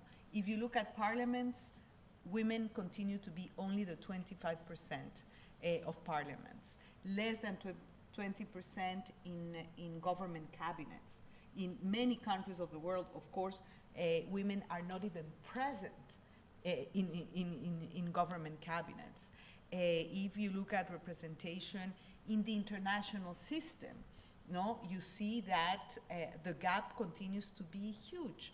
Please do read our Women in Multilateralism reports from 2023, 2024, and very soon we are launching our 2025 report that clearly shows the huge gaps of representation and leadership of women in the international system. If we look at the pay gap, you know, women, the same qualifications, the same capacity, 20% less salaries. And that is a steady number that is not improving. Gaps in access to health, gaps in access to credit. Let me give you an example on an area that I work, I've been working for a long time now, but I'm sure you have heard the billions and the trillions in climate investment. Not enough, but we just agreed in Baku that at least 300 billion per year on climate adaptation and mitigation for developing countries. Is really not enough. 300 billion. You know how much of that money is earmarked for women?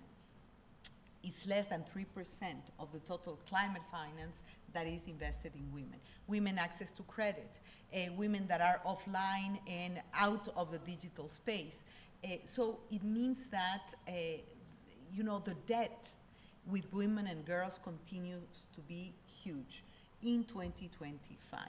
And I'm not saying the Beijing Platform for Action is a great roadmap, continues to be a very powerful instrument. But yet, unfortunately, implementation, action is what is missing. And you can ask me, but what can we do? And what can we do? I think that there are different levels of things that we can do, and perhaps we can discuss that later, because we all have a responsibility. Being a young professional, being a student, being a researcher, a politician, a parliamentarian, a scientist.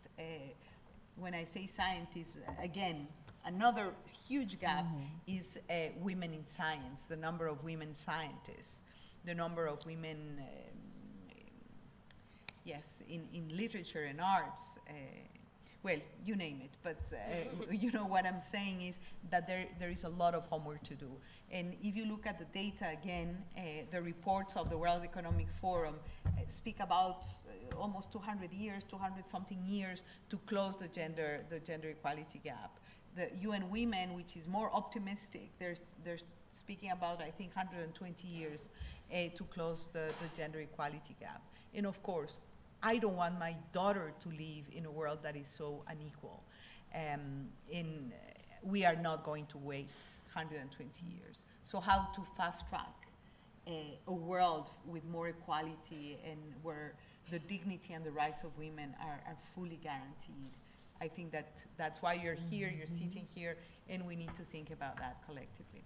Thank you very much. And continuing with you, and before talking about the future, we've talked a bit about the situation of the world in 1995, but I think it's important that we understand why was the conference so important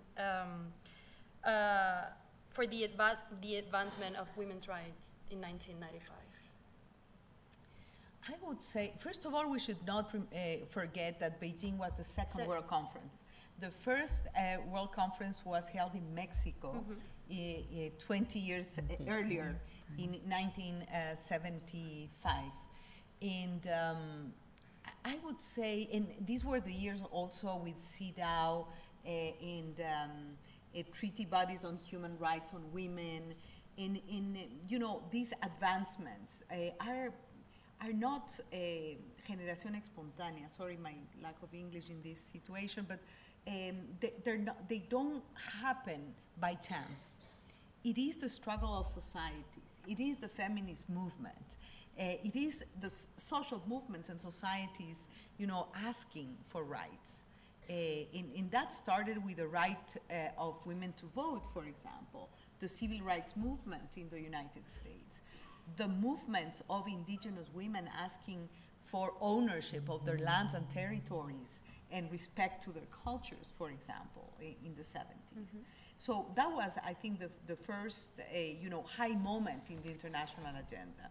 But then Beijing, I think, was, you know, a growing interest in looking at what is the women's agenda in the 90s. And I think that what was important in Beijing, first of all, is that it was massive.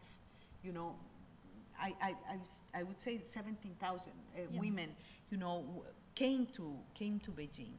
The very negotiation of the Beijing Declaration and the Beijing Platform for Action was an educational moment for the international community.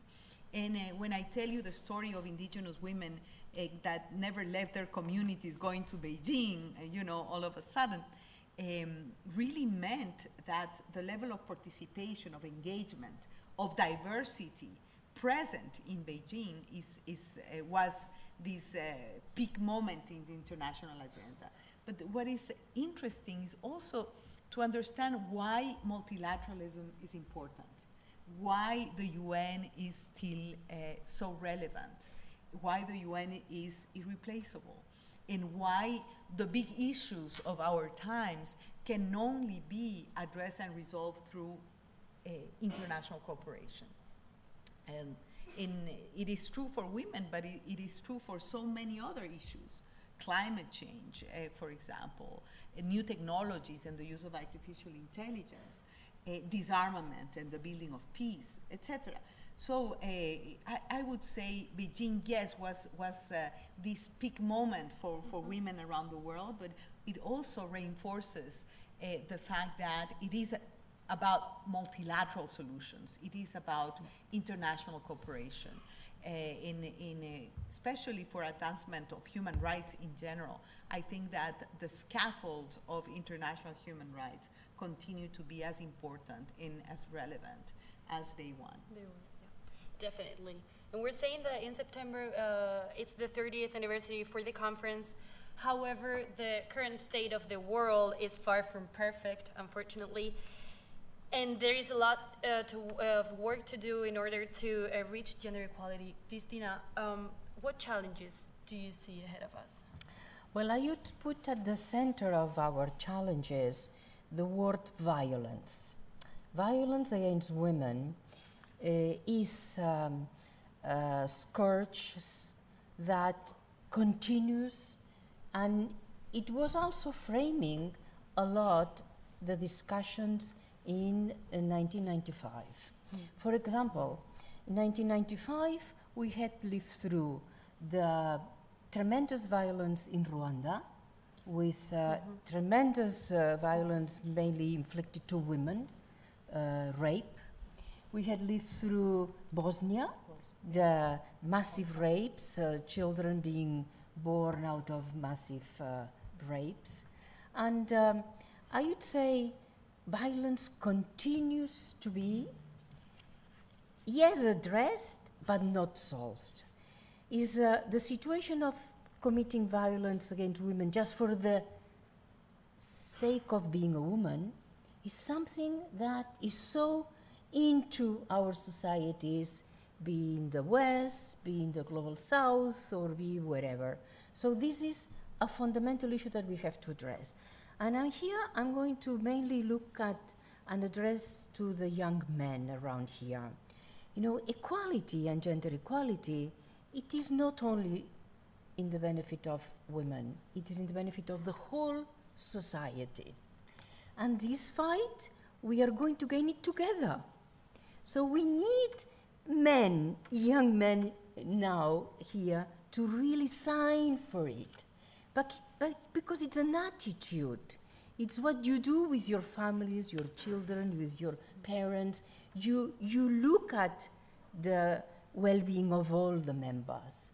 And this has to be at the center of the manner we address a public policy, a private task, an employment, a commitment, because if we take this issue of violence against women for the sake and for the question of being women, we really need to look at what is the basis of our society. So I'd like to see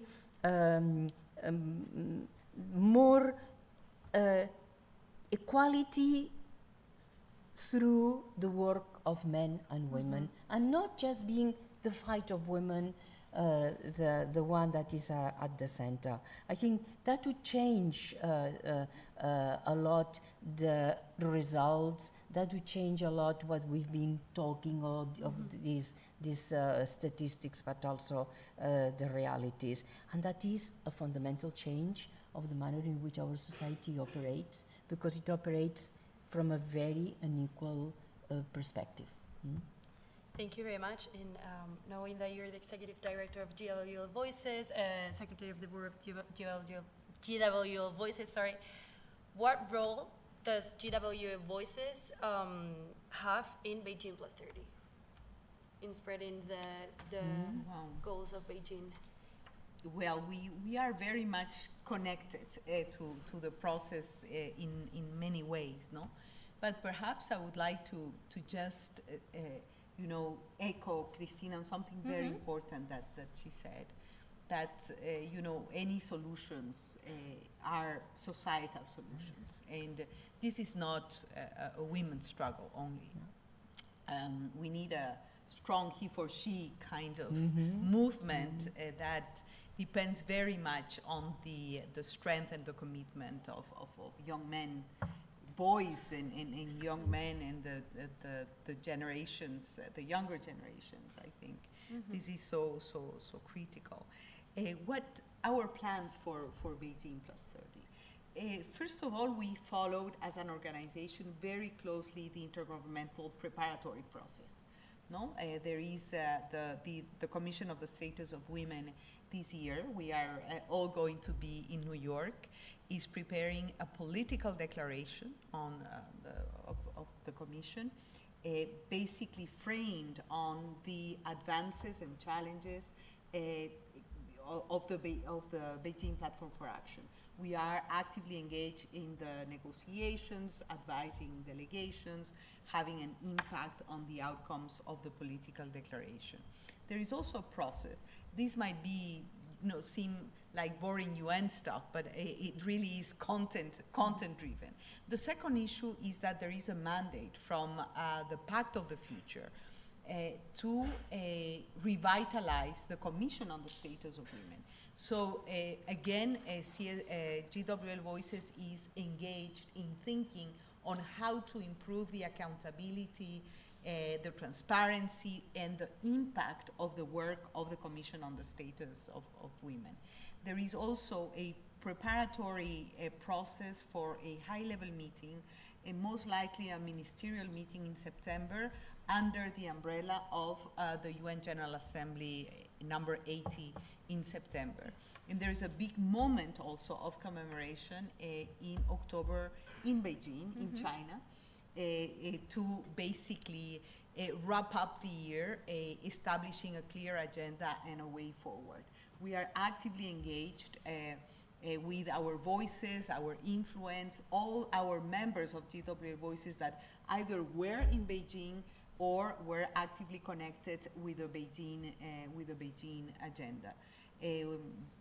We are also bringing the Beijing Plus 30 wealth of recommendations to the Conference on Financing for Development, which is to take place in Seville this year in Spain, because it's very much connected with something that is also critical.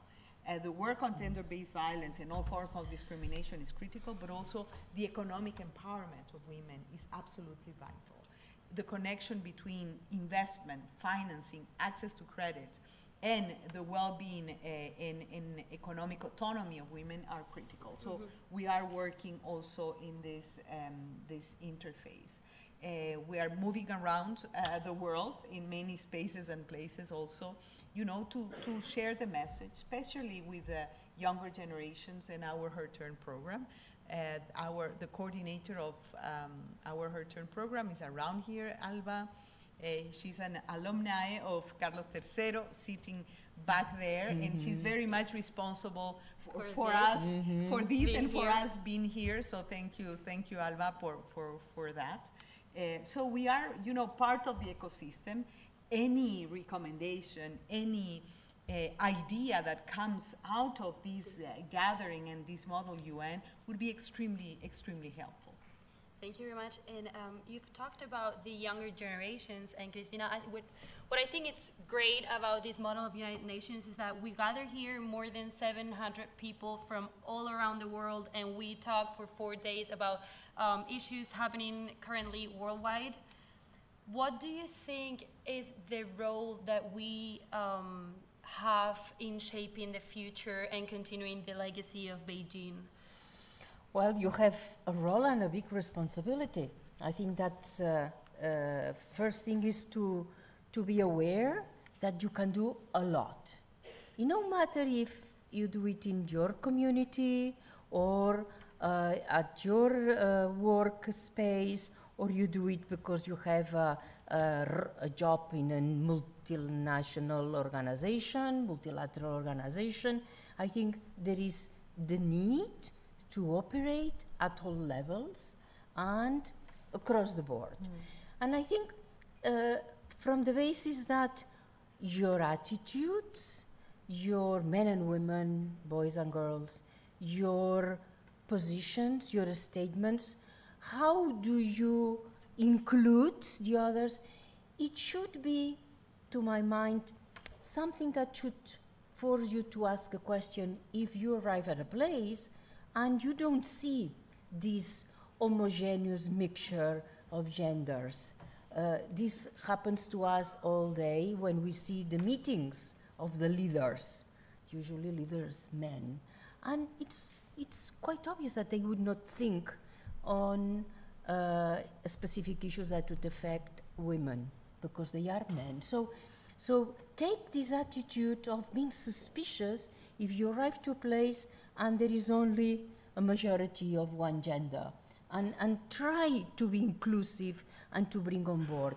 For me, as much as now Maria Fernanda and I and the group, we care about intergenerational, we have to care about in the different generations there is this sense of inclusive. That's why when we hear that politicians, political groups question the famous AI, this is very problematic, being diversity, equality and inclusion. So this is an acronym that now is suffering. The other acronym that is suffering now is ESG, environmental, sustainability and governance. So why aren't we, advancing forcefully ahead? So I think this is the responsibility.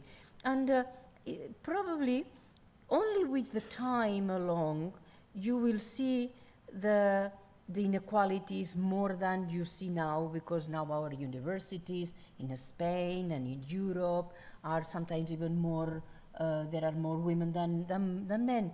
But along your professional lives, when families are formed, the majority of the responsibilities at home fall in the hands and the shoulders of women. So you will see this gap being forming.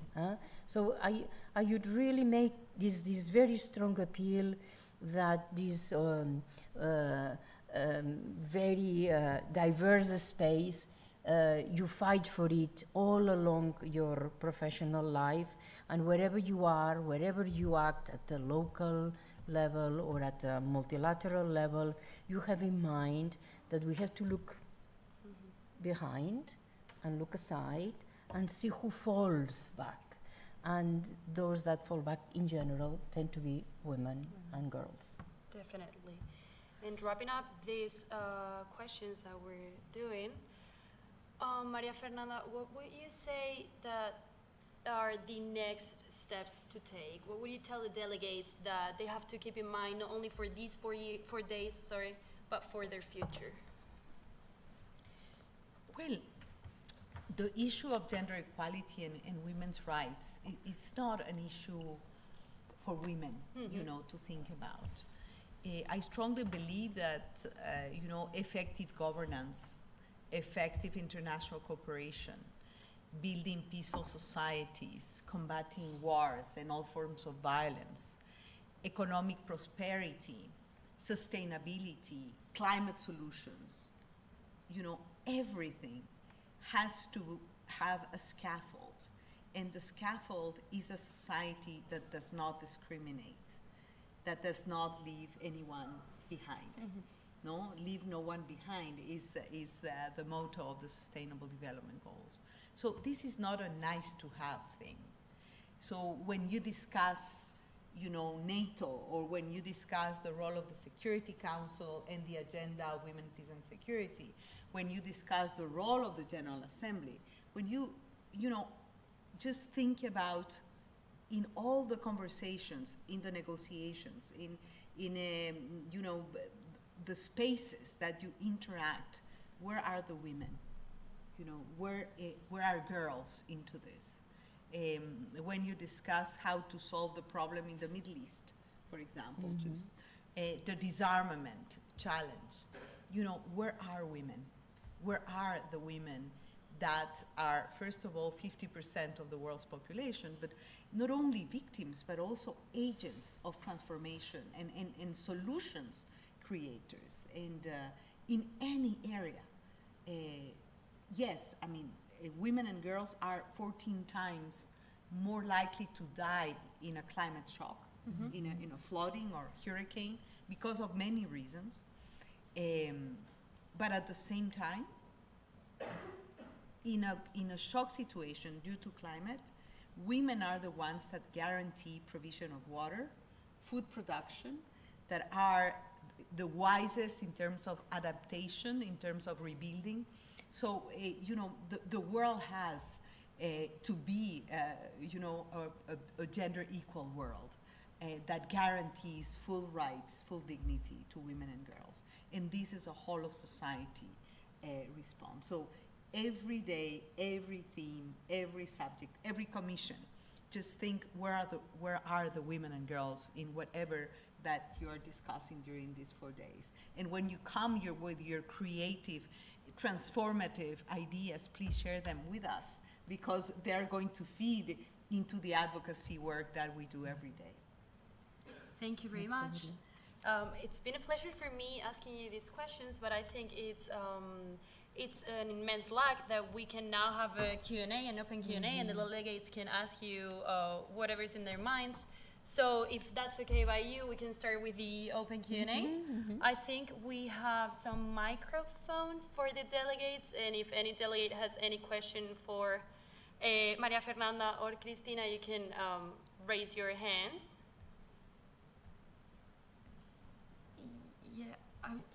I just think we're giving them the microphone so we can hear them, but I don't know, maybe we can hear them. Do you want to choose, or should I? Yeah, you start. yeah. Hi.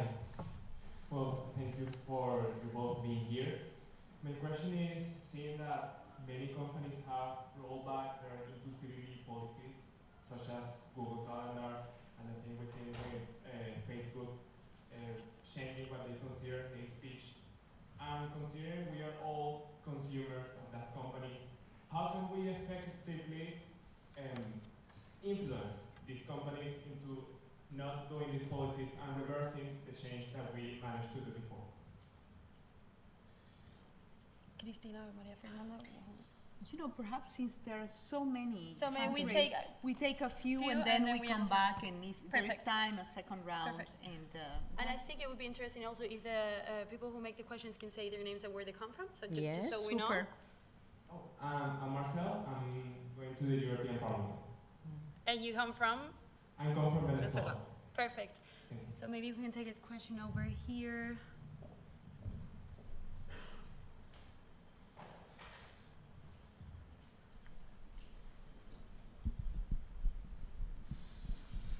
Well, hi. Thank you, three, for that amazing workshop. My question is, in the future, when hopefully there is a woman UN Secretary General, what specifically do you think that she will bring to the table? That's very interesting. And your name? My name is Maria, and I come from Venezuela. I'll be in the Security Council. Thank you very much. And maybe one more? Do you think that's okay? Yeah. And more. over here, maybe.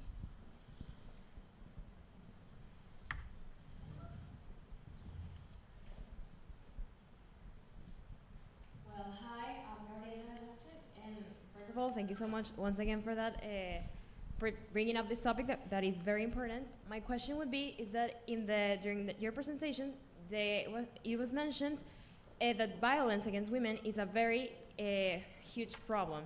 So what is the best way to tackle violence against women, but when this violence is structural, meaning that this violence comes from organizations or from this power that cannot really be handled by people, but by the structure itself of the organization. And I'm going to the IOC, and I'm also from Venezuela. Thank you. Wow, Venezuela. Thank you very much.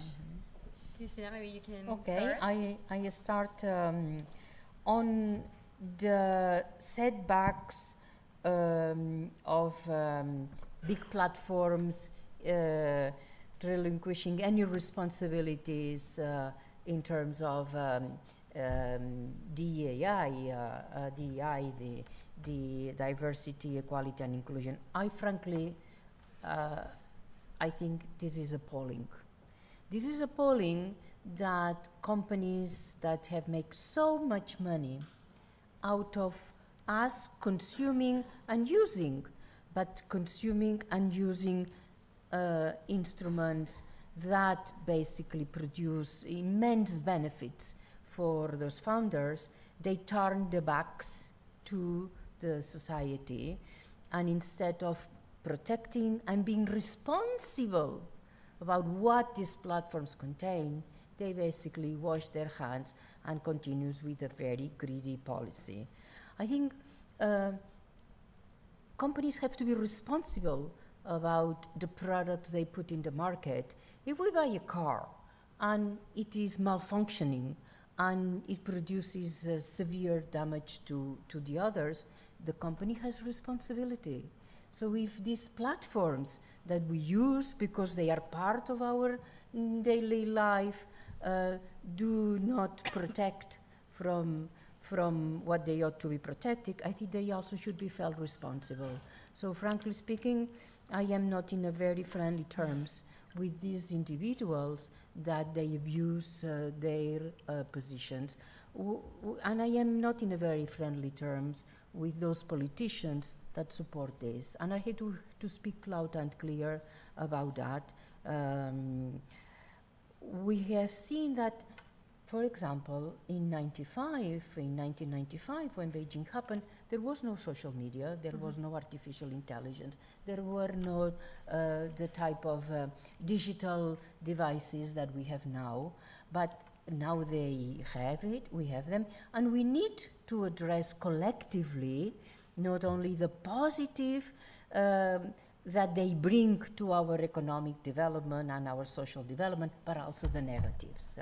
So that would be a very clear point, and I hope that the European Union, which tends to be a little bit better in terms of regulation, really addresses this issue. Maybe I make a very quick comment on what do I expect about Madam Secretary General.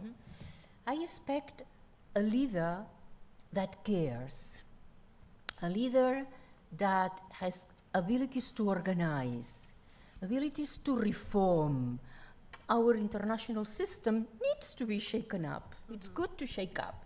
And some things need to be modernized, others need to be put aside, others need to be increased. So a leader that listens and is strong and takes decisions and dares to sometimes speak up, but also not only speak up, risk. International organizations tend to be a little bit afraid to risk too much, and we need this type of leadership. And since we have never had a woman Secretary General, I hope Madam Secretary General will bring these abilities to work. I'm convinced that a Madam Secretary General is a person that works in team. You know, the problems of the world are immense and diverse, from artificial intelligence to climate to economic development. Therefore, needs a team. I think team is fundamental to here and has the ability to really work also with member states, because the United Nations is, of course, the Secretariat, the very senior officials, but also the member states. Member states are very important, and to be able to carry alliances to move forward. Well, difficult, you know, to follow the steps of Cristina, but, you know, very quickly, just like footnotes to what she said, because I cannot be more in agreement. First of all, you know, really impressed with the Venezuelan turnout and the questions. Number one, not only that we should be outraged with this regression in affirmative action, in policies on gender equality, etc. But I think that we can do something as societies, because acting as we are, as consumers, women, you know, it's not a big favor to have, you know, more women and gender equality in the big business, because we bring a lot, not only as consumers, but as innovators, as creators, as value generators. So it's a loss for the business, number one. And number two, I think that we can also take decisions on the things that we consume and the options we have.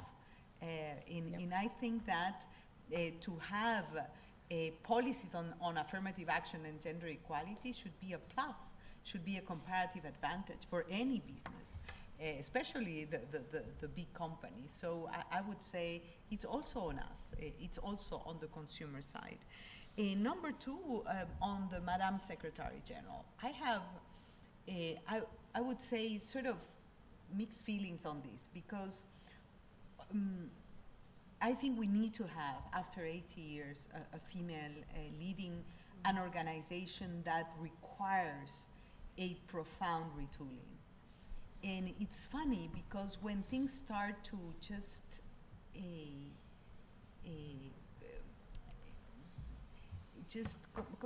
I don't know what happened with my English today, but, you know, fallar, not working right. When things are collapsing, they look for women to fix it, no? Which we don't mind. That's exactly what we're for, in a way. But, you know, we need really, you know, a complete reform of the system. You know, the UN is having so many problems, legitimacy problems, implementation problems, delivery problems. Then we need a woman to fix the mess. which is okay, it's fine. And what is the leadership that we need in moments of stress for multilateralism? And yes, I mean, everything that Cristina said, I can only agree. It's vision, it's strong leadership, it's deep listening capacity, it's bridging a world that is divided and fractured.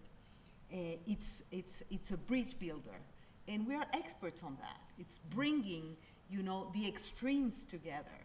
It's bringing back the trust in the system. And for that, we need to rethink not only the structure, the main bodies and how they operate, but the delivery capacity of the funds and programs, the responsibility and accountability of the member states that take the decisions, the engagement of civil society, the engagement of younger generations, for example, in the decision-making processes. We understand the UN is an intergovernmental space.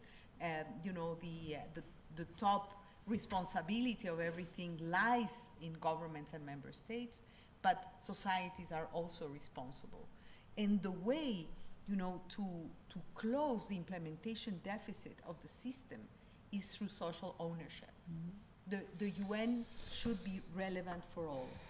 People should understand that the UN is irreplaceable, that we need to improve it, of course, but it's not something that we can discard, because it's what keeps the world together, that what gives the platform. It's the factory of international law.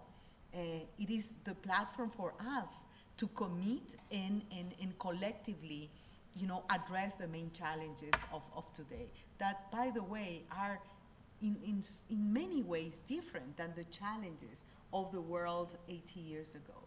So, and I see that, of course, women are good for situations of crisis, to really respond creatively to situations of crisis. And something that Cristina mentioned as well is the issue of leadership, strength, ability to be bold, but also to rely on teams, on collective effort, on teamwork.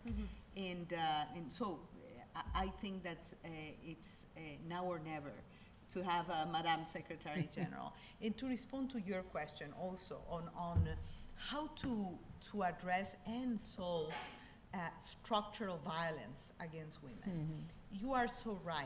It is not only a moment or a situation of gender-based violence in the household, or these are the structures, the institutions, the culture that is so difficult to change. Therefore, solutions to gender-based violence have to be structural.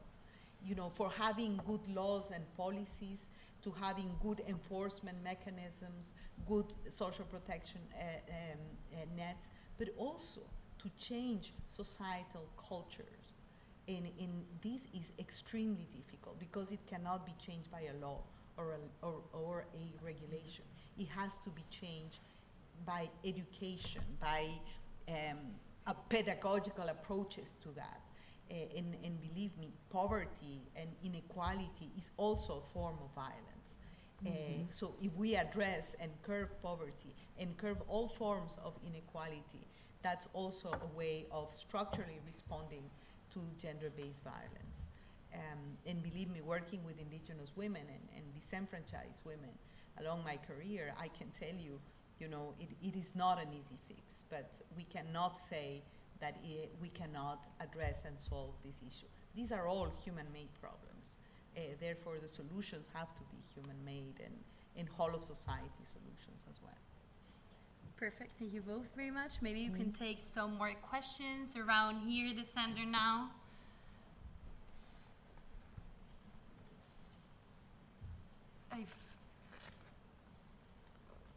Where do we have the microphones here? Yeah, whoever here in the center section, please.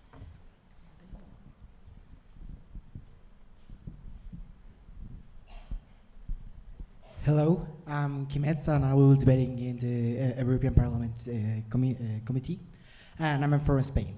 My question was that recalling a little bit of the what you said about the significance of men in tackling the issue regarding equality.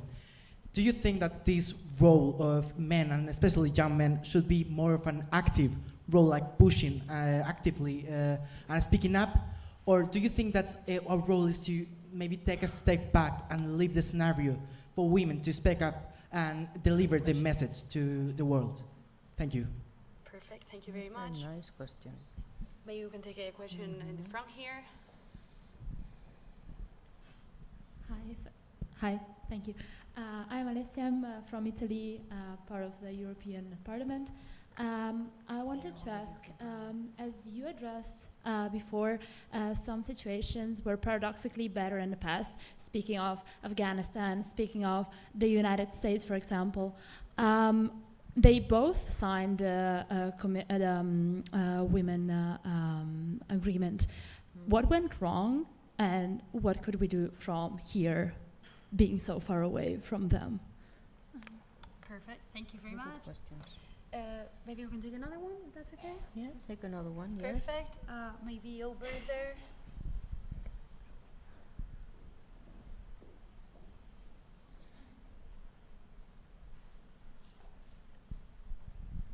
Thank you. So my name is Anna. I'm representing, I'm part of the committee UNODC. So my question is, based on what you said before about the new law approved in Iraq, talking about how 9-year-old girls can get married, and also the other law that doesn't allow little girls with menstruation to go to school. Like, how can this change? Like, as you said before, 30 years ago, you were expecting this to change, but clearly hasn't. And is this about cultural or regional powers reasons, or is there anything that can be done in an international way? Thank you. Perfect, thank you very much. Christina, would you like to start? Yes, I will start maybe by the last one, since it's something I've mentioned. Unfortunately, what we see now is a tendency to use cultural traditions, to use aspects that are common in our societies in a way that instead of adapting them to the new times, they are thrown back to women and girls. The question of the law that was adopted in the parliament in Iraq was basically different religious groups, Sunnis and Shiites.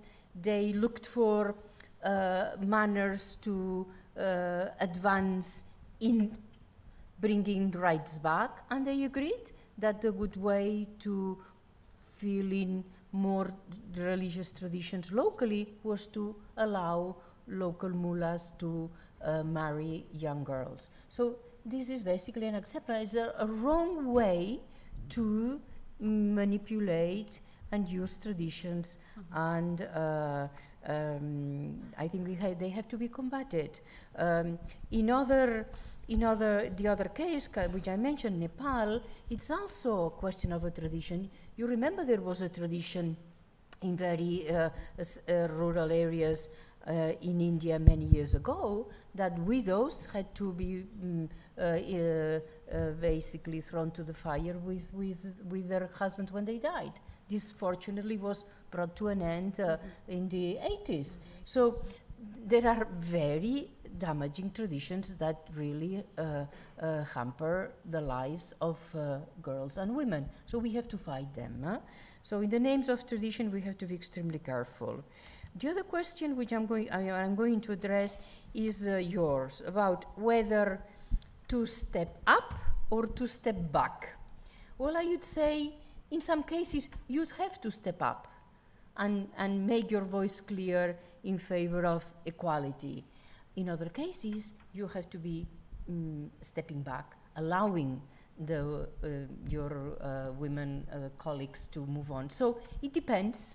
It depends on the circumstance, it depends on the topic. Maybe when you form a family and you have children, you will have to step up a lot to help your partner taking care of the child.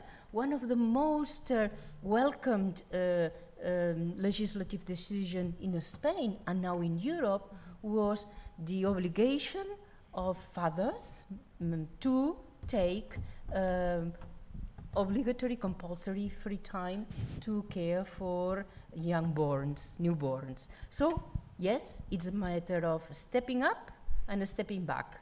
And your savviness is what is best in which is specific in order to advance on equality. Perfect, thank you. Well, I agree with everything, but there was one question that was unanswered, and perhaps I'll just pick that one, which is basically your question about, you know, how to prevent countries that have signed international agreements, you know, to withdraw. And basically you mentioned the cases of Afghanistan and the US as signatories as they are of CEDAW. I assume you were mentioning the Convention on the Elimination of All Forms of Discrimination Against Women. And the truth is that I think this is a broader challenge. And the broader challenge is that the fragility of international law and the very weak mechanisms that we have for enforcement and liability. And this is a major difficulty in international law. And I think that the international community should do more and better in terms of calling on the ones that have that now are saying no when they say yes, and the very weak levels of implementation in general of international law, of decision making at the multilateral level, but on very specific issues that really affect the lives, the dignity, the integrity of humans. In this case, the half of the population of the world, which is not a minor thing. But again, with your creativity, what would be the best ways to improve the accountability and liability of countries and governments regarding international law and international conventions and treaties? That there is a weakness in the system, no? That I think that we should be, thinking perhaps a little more. It's very, very complicated, and now you see some countries withdrawing from the climate agreements, from commitments that are vital for human existence in planet Earth. I mean, that's what as critical as the climate crisis we are experiencing, and not to mention human lives and human dignity, such as the examples that were mentioned by Christina, but that there's so many more. Look at the numbers on female genital mutilation around the world, and again, be careful in the name of tradition. Human dignity, I think, is above all, everything else. So cultural relativism, I think that we have to be very, very careful when it hurts human dignity. Can I add something to what Maria Fernanda mentioned, which is precisely on countries withdrawing? Probably there is this quite famous Istanbul Convention, which is a fabulous and key agreement to fight violence against women, which was pushed and defended and negotiated in the Council of Europe. And Turkey took a very important role, hence the title Istanbul Convention. And look, Istanbul Convention is now denounced by Turkey. Turkey has withdrawn. And this is terribly sad. We continue to call it Istanbul Convention, but one of the key members that really was, together with many others, Spain, for example, played an important role in advancing that convention, in how to address all forms of violence in all the circumstances along the private and public life of women. And now the Istanbul Convention has no Turkey on the signatories, right? Perfect. So we were just saying that we'll take the last 3 or 4 questions, and after that we'll have the pleasure to have Catherine Bertini with us. So if anyone still wants to ask any questions, I would say maybe we can take one question here. Carla has been raising her hand for the...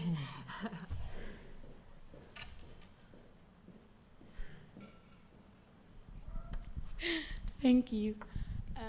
My name's Carla, and I'm from Spain, but from a little village in the northern part. So my question would be, it is like quite easy to talk about making the women part of the diplomacy, for example, but how would you make people, and specifically women from rural areas, to participate in international forums and international agenda? How can rural people, specifically women, as I said, make their voice heard around the world? Thank you. Thank you very much. And maybe one question over here. The girl in the green sweater. Hi, thank you. My name is Alika. I'm part of UNODP. And I'm from Germany. And you have explained very clearly that the problem of inequality is remaining and what has not yet happened and not yet achieved.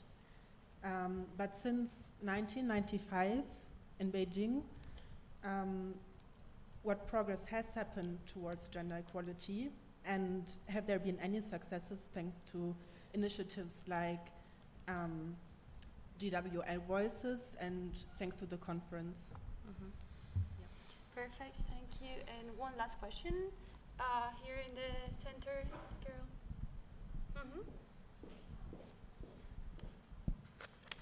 I'm Sandra, I'm from Spain.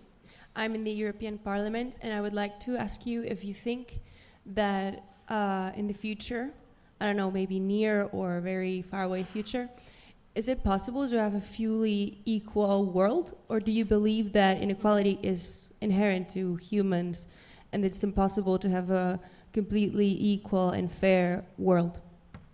Perfect, thank you. Thank you. Maybe not for a change, maybe for Nana, if you'd like to start.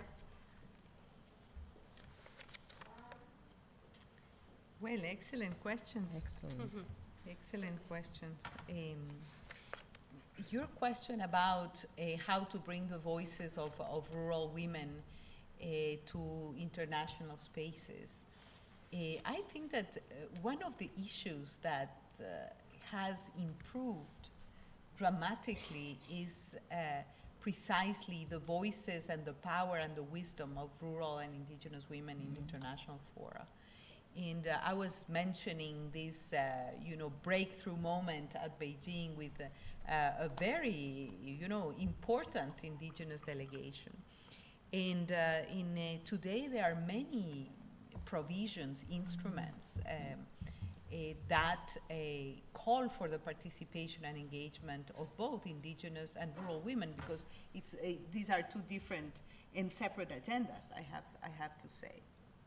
And first of all, there is depending on the subject matter, there are platforms for indigenous women to participate. For example, there is an advisory mechanism within the UN Convention on Climate Change and Conference of the Parties, which is an indigenous advisory panel to member states where there is a special caucus on indigenous women.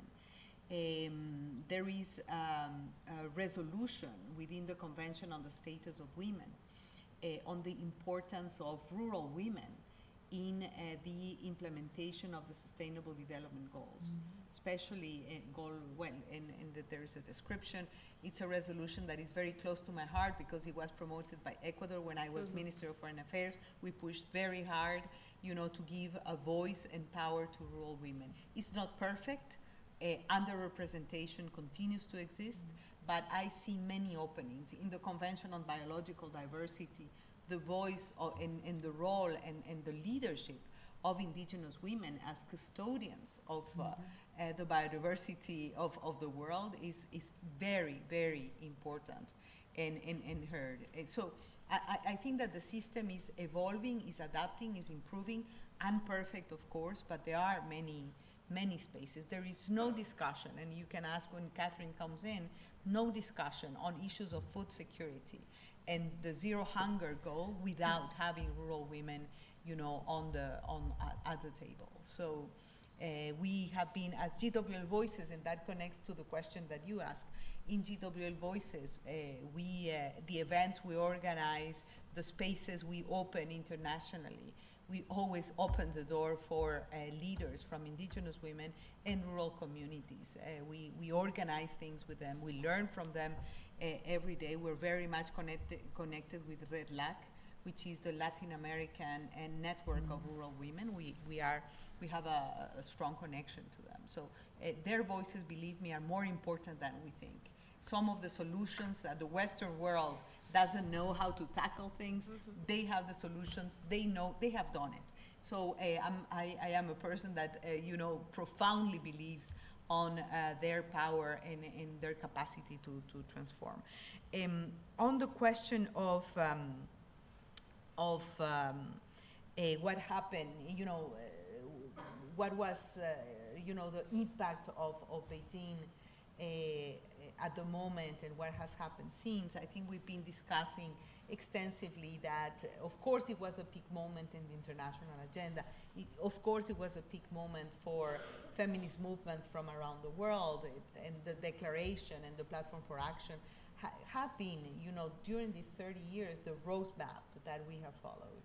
Of course, the shortcomings and the challenges are there. And you ask about the work of GWL Voices and what we do.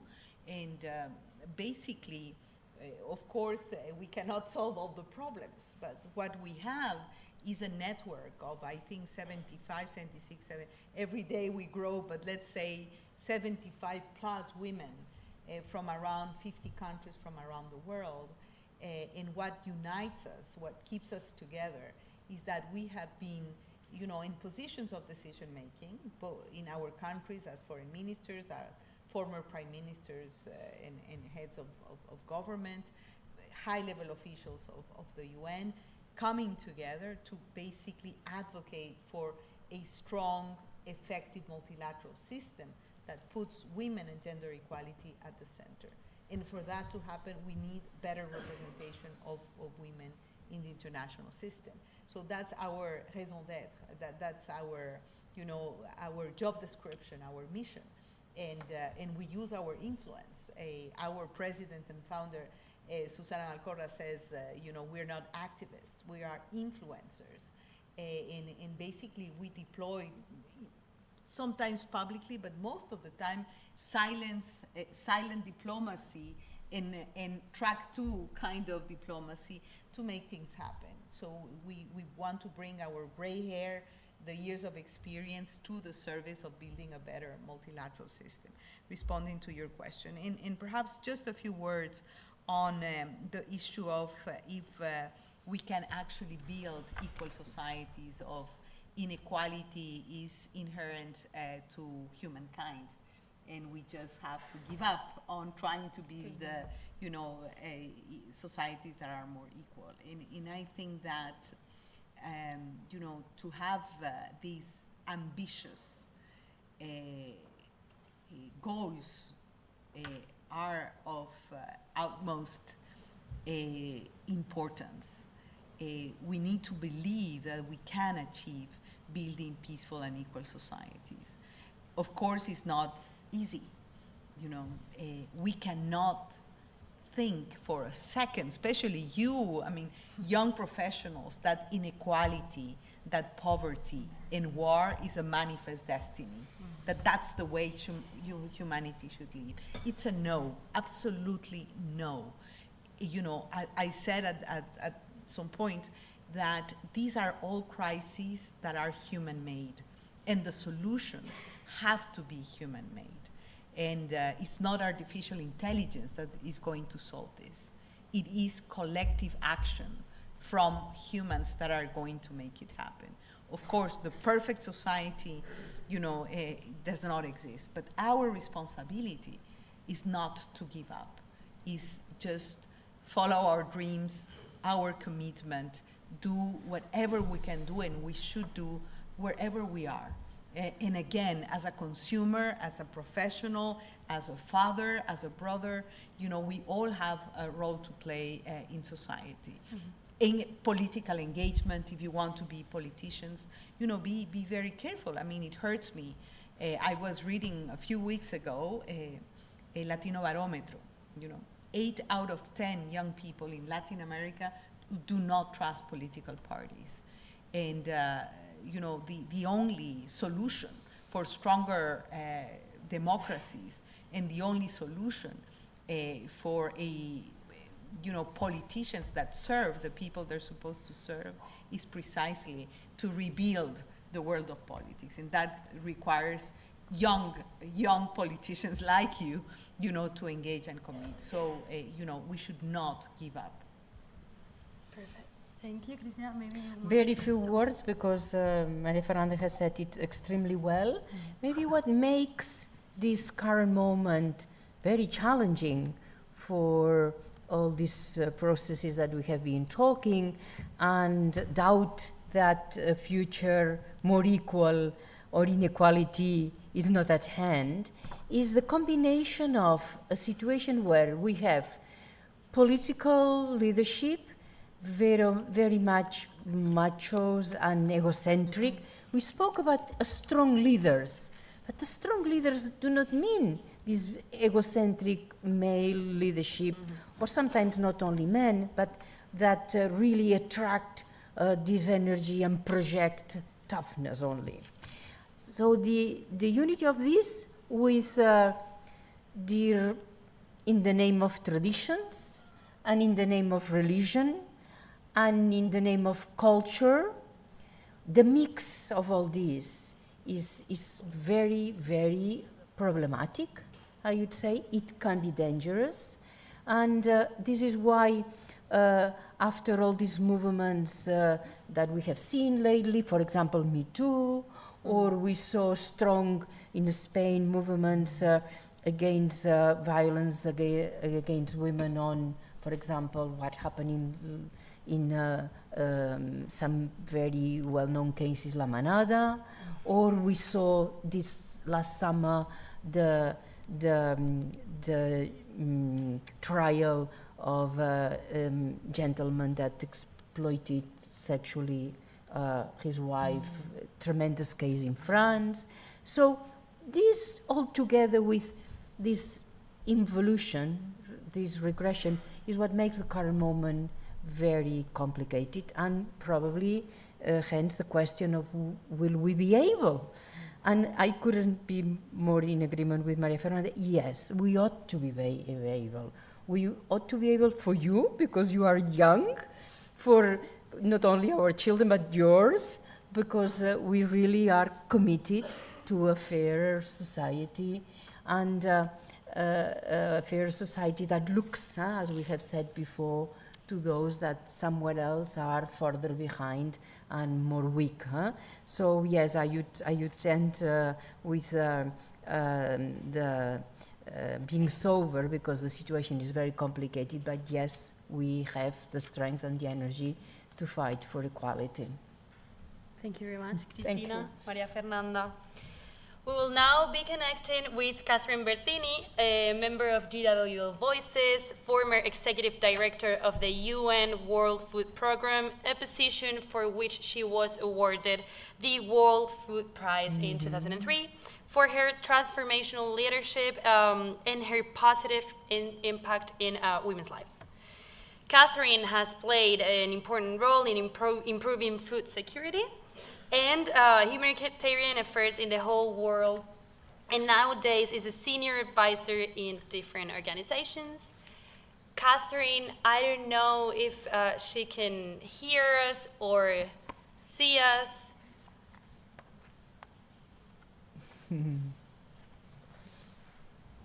Do we know if Catherine is hearing us or seeing us? Our technicians. Yeah, maybe we're having a bit of technical problems. She's hearing us and seeing us. We're not seeing her. Perfect. So if she doesn't see us, in this room there are more than 100 delegates, I would say. And we have been talking about the importance, Catherine, about Beijing Plus 30 and its impact on women's rights. This is a little bit weird because I'm talking to Catherine and I don't know where to look, but I hope Catherine is seeing me. Yeah.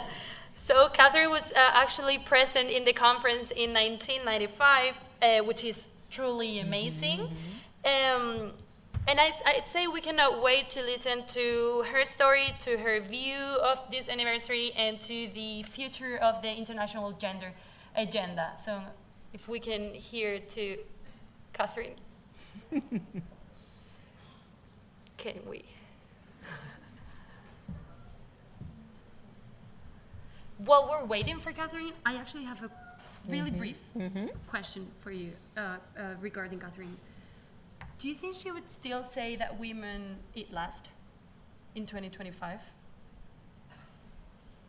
Women eat last. She, Well, you mentioned it. In the rural areas, they feed. 100%. 100%.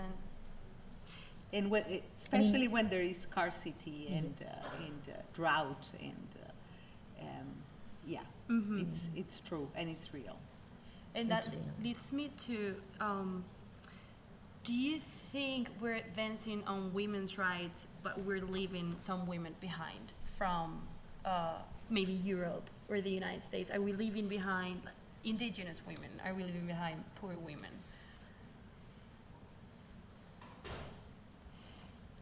The question is yes, but you know, less and less, I would say it's an issue of North-South. It's not. I think it is an issue of the pockets of inequality everywhere. Of course, if you look at the numbers of poverty, you know, more poverty, more women in poverty, especially in countries of the global majority, but also within very wealthy countries, you see poverty increasing, you know, including in the United States, and women being disenfranchised for many reasons. Unfortunately, we shouldn't be saying this and repeating this after 30 years, but that's the stark reality. And you know, every number and percentage that you see in all the things that are not supposed to happen in the 21st century, you see always in the bad things, women are underrepresented, overrepresented, and underrepresented when we talk about power, about money, about political participation. Then we are underrepresented. We are overrepresented in unpaid or badly paid jobs. We are overrepresented in the care economy. Oh, there she is. We have Catherine. Thank you, because otherwise, thank you. Llenando el espacio. Okay. Hello, Catherine. Can you hear us? Unfortunately, we cannot hear Catherine. And she cannot hear us either, from where I'm taking. Oh, she can hear us. Okay, progress. Perfect. We're trying to, Catherine, we're trying to fix this, but as I was saying, if you can hear me, I don't know, can you see the three of us, or can you see the whole room? No, so I was saying, thank you. Thank you. I was saying that you cannot see them, but we're surrounded by... Oh, no puede ser. Well, no more, Catherine. Let's pick her again.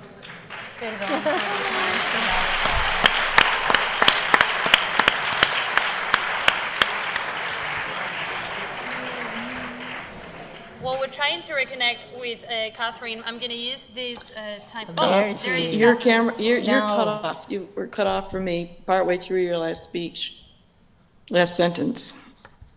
Perfect. We can hear you now. So as I was saying, there are more than 100 delegates here. And we have been talking for the past hour about Beijing, about women's rights globally, and what's next to do. So we're eager to... Well, we don't want to keep you from being proactive with all those students. And we cannot wait to listen to your story, to your view of this anniversary, and to the future of the international gender agenda. Catherine.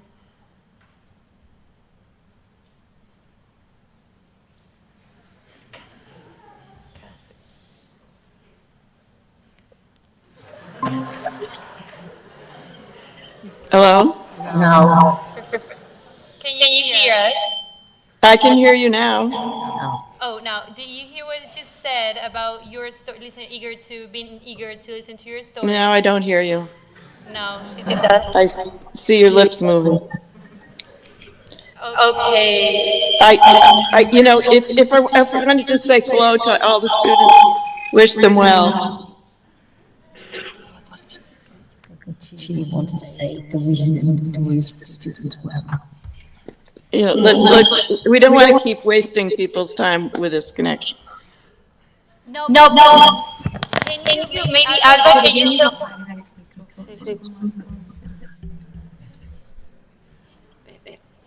Maybe Alba can tell her that we can hear her, so that's what's important. They should turn off the microphones if they can. Pero no se puede.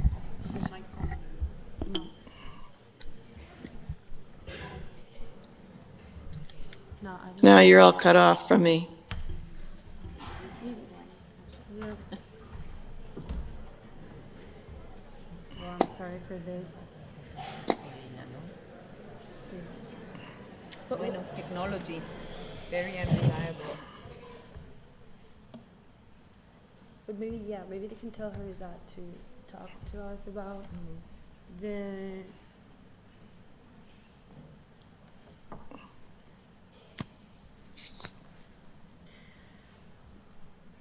Well, as I was saying, maybe, we try to reconnect with Catherine. I can use this time to thank you in the name of UC3MUN, Anudi, and me personally, because it's been a pleasure for me that you let me be the moderator of this conversation. You did a great job. I don't know about the delegates, but I know that it's been enriching, that I've learned a lot from you. And let me tell you that I think GWL Voices and you make a great job of, I would say, letting girls know that they can get to where you are right now, and that we have a lack of representation, women representation, and you do a great job with that. And if you let me, we have a little something for you. Oh, wow.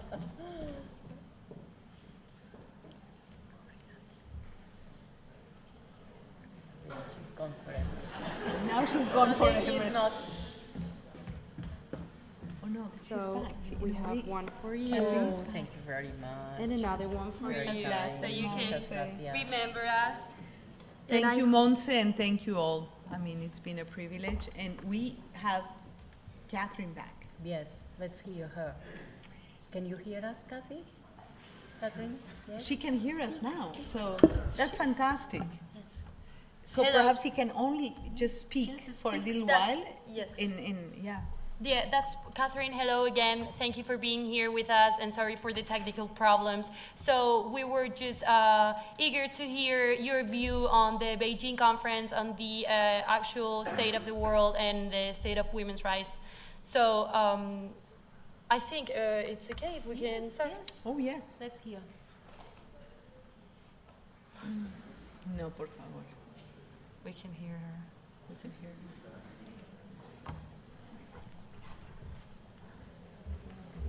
We can't hear you, Catherine.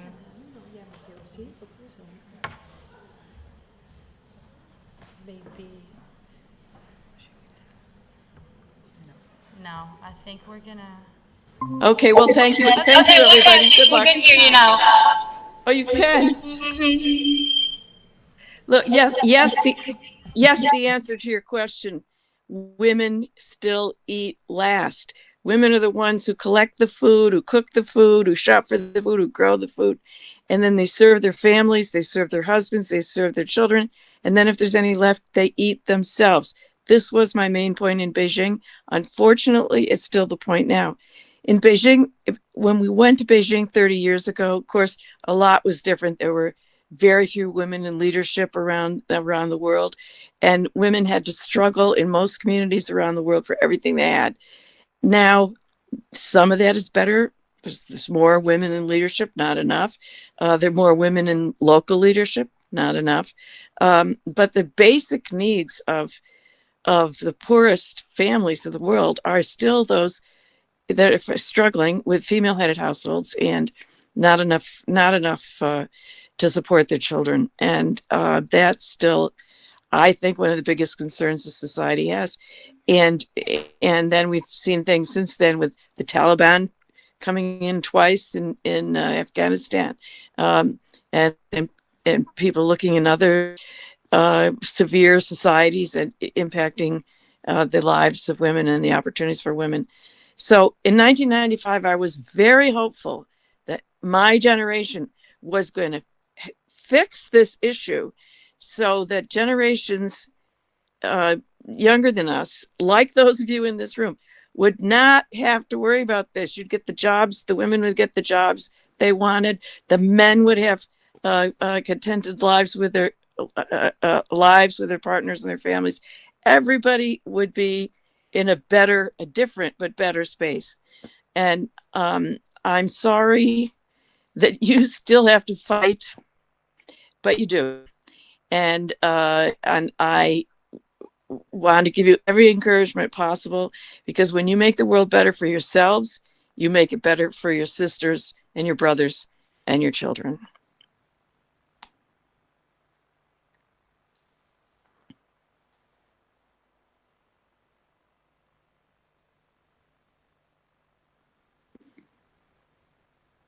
Much, Catherine. Can you hear me?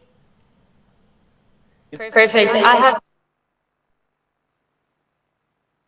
only the role of women, but also what role do men have in the coming years? What's your vision on that? Men and women have the responsibility, I think, to ensure opportunity for all, fairness for all. So we should be sure that girls can go to school. We should be sure that men have the confidence and ability to go to college. We should, men and women, be sure that job opportunities are open for women and for men. This is not, helping women does not mean hurting men. It means helping all of society.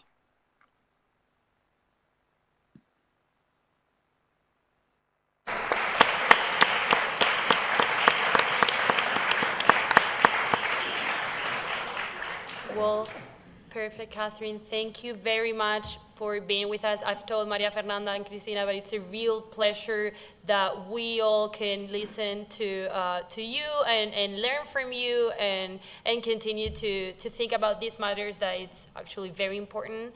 So with this, our conference has come to an end. Thank you, Catherine, Cristina, and Maria Fernanda. Thank you, GWL Voices, and thank you, delegates, for being here and basically listening to us. Thank you. Fantastic.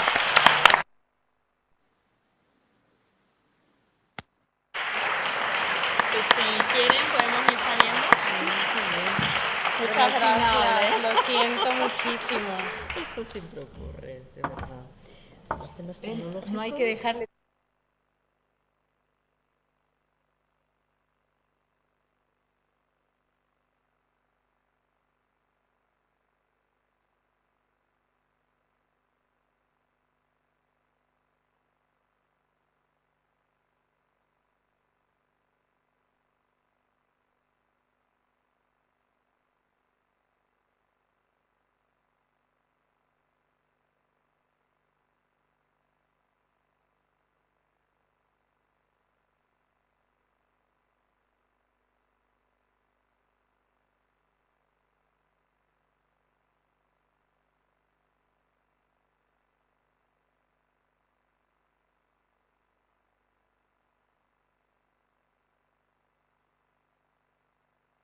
social, okay? They are preparing everything at the cafeteria, so just stay here for 5-10 minutes and we can go, okay?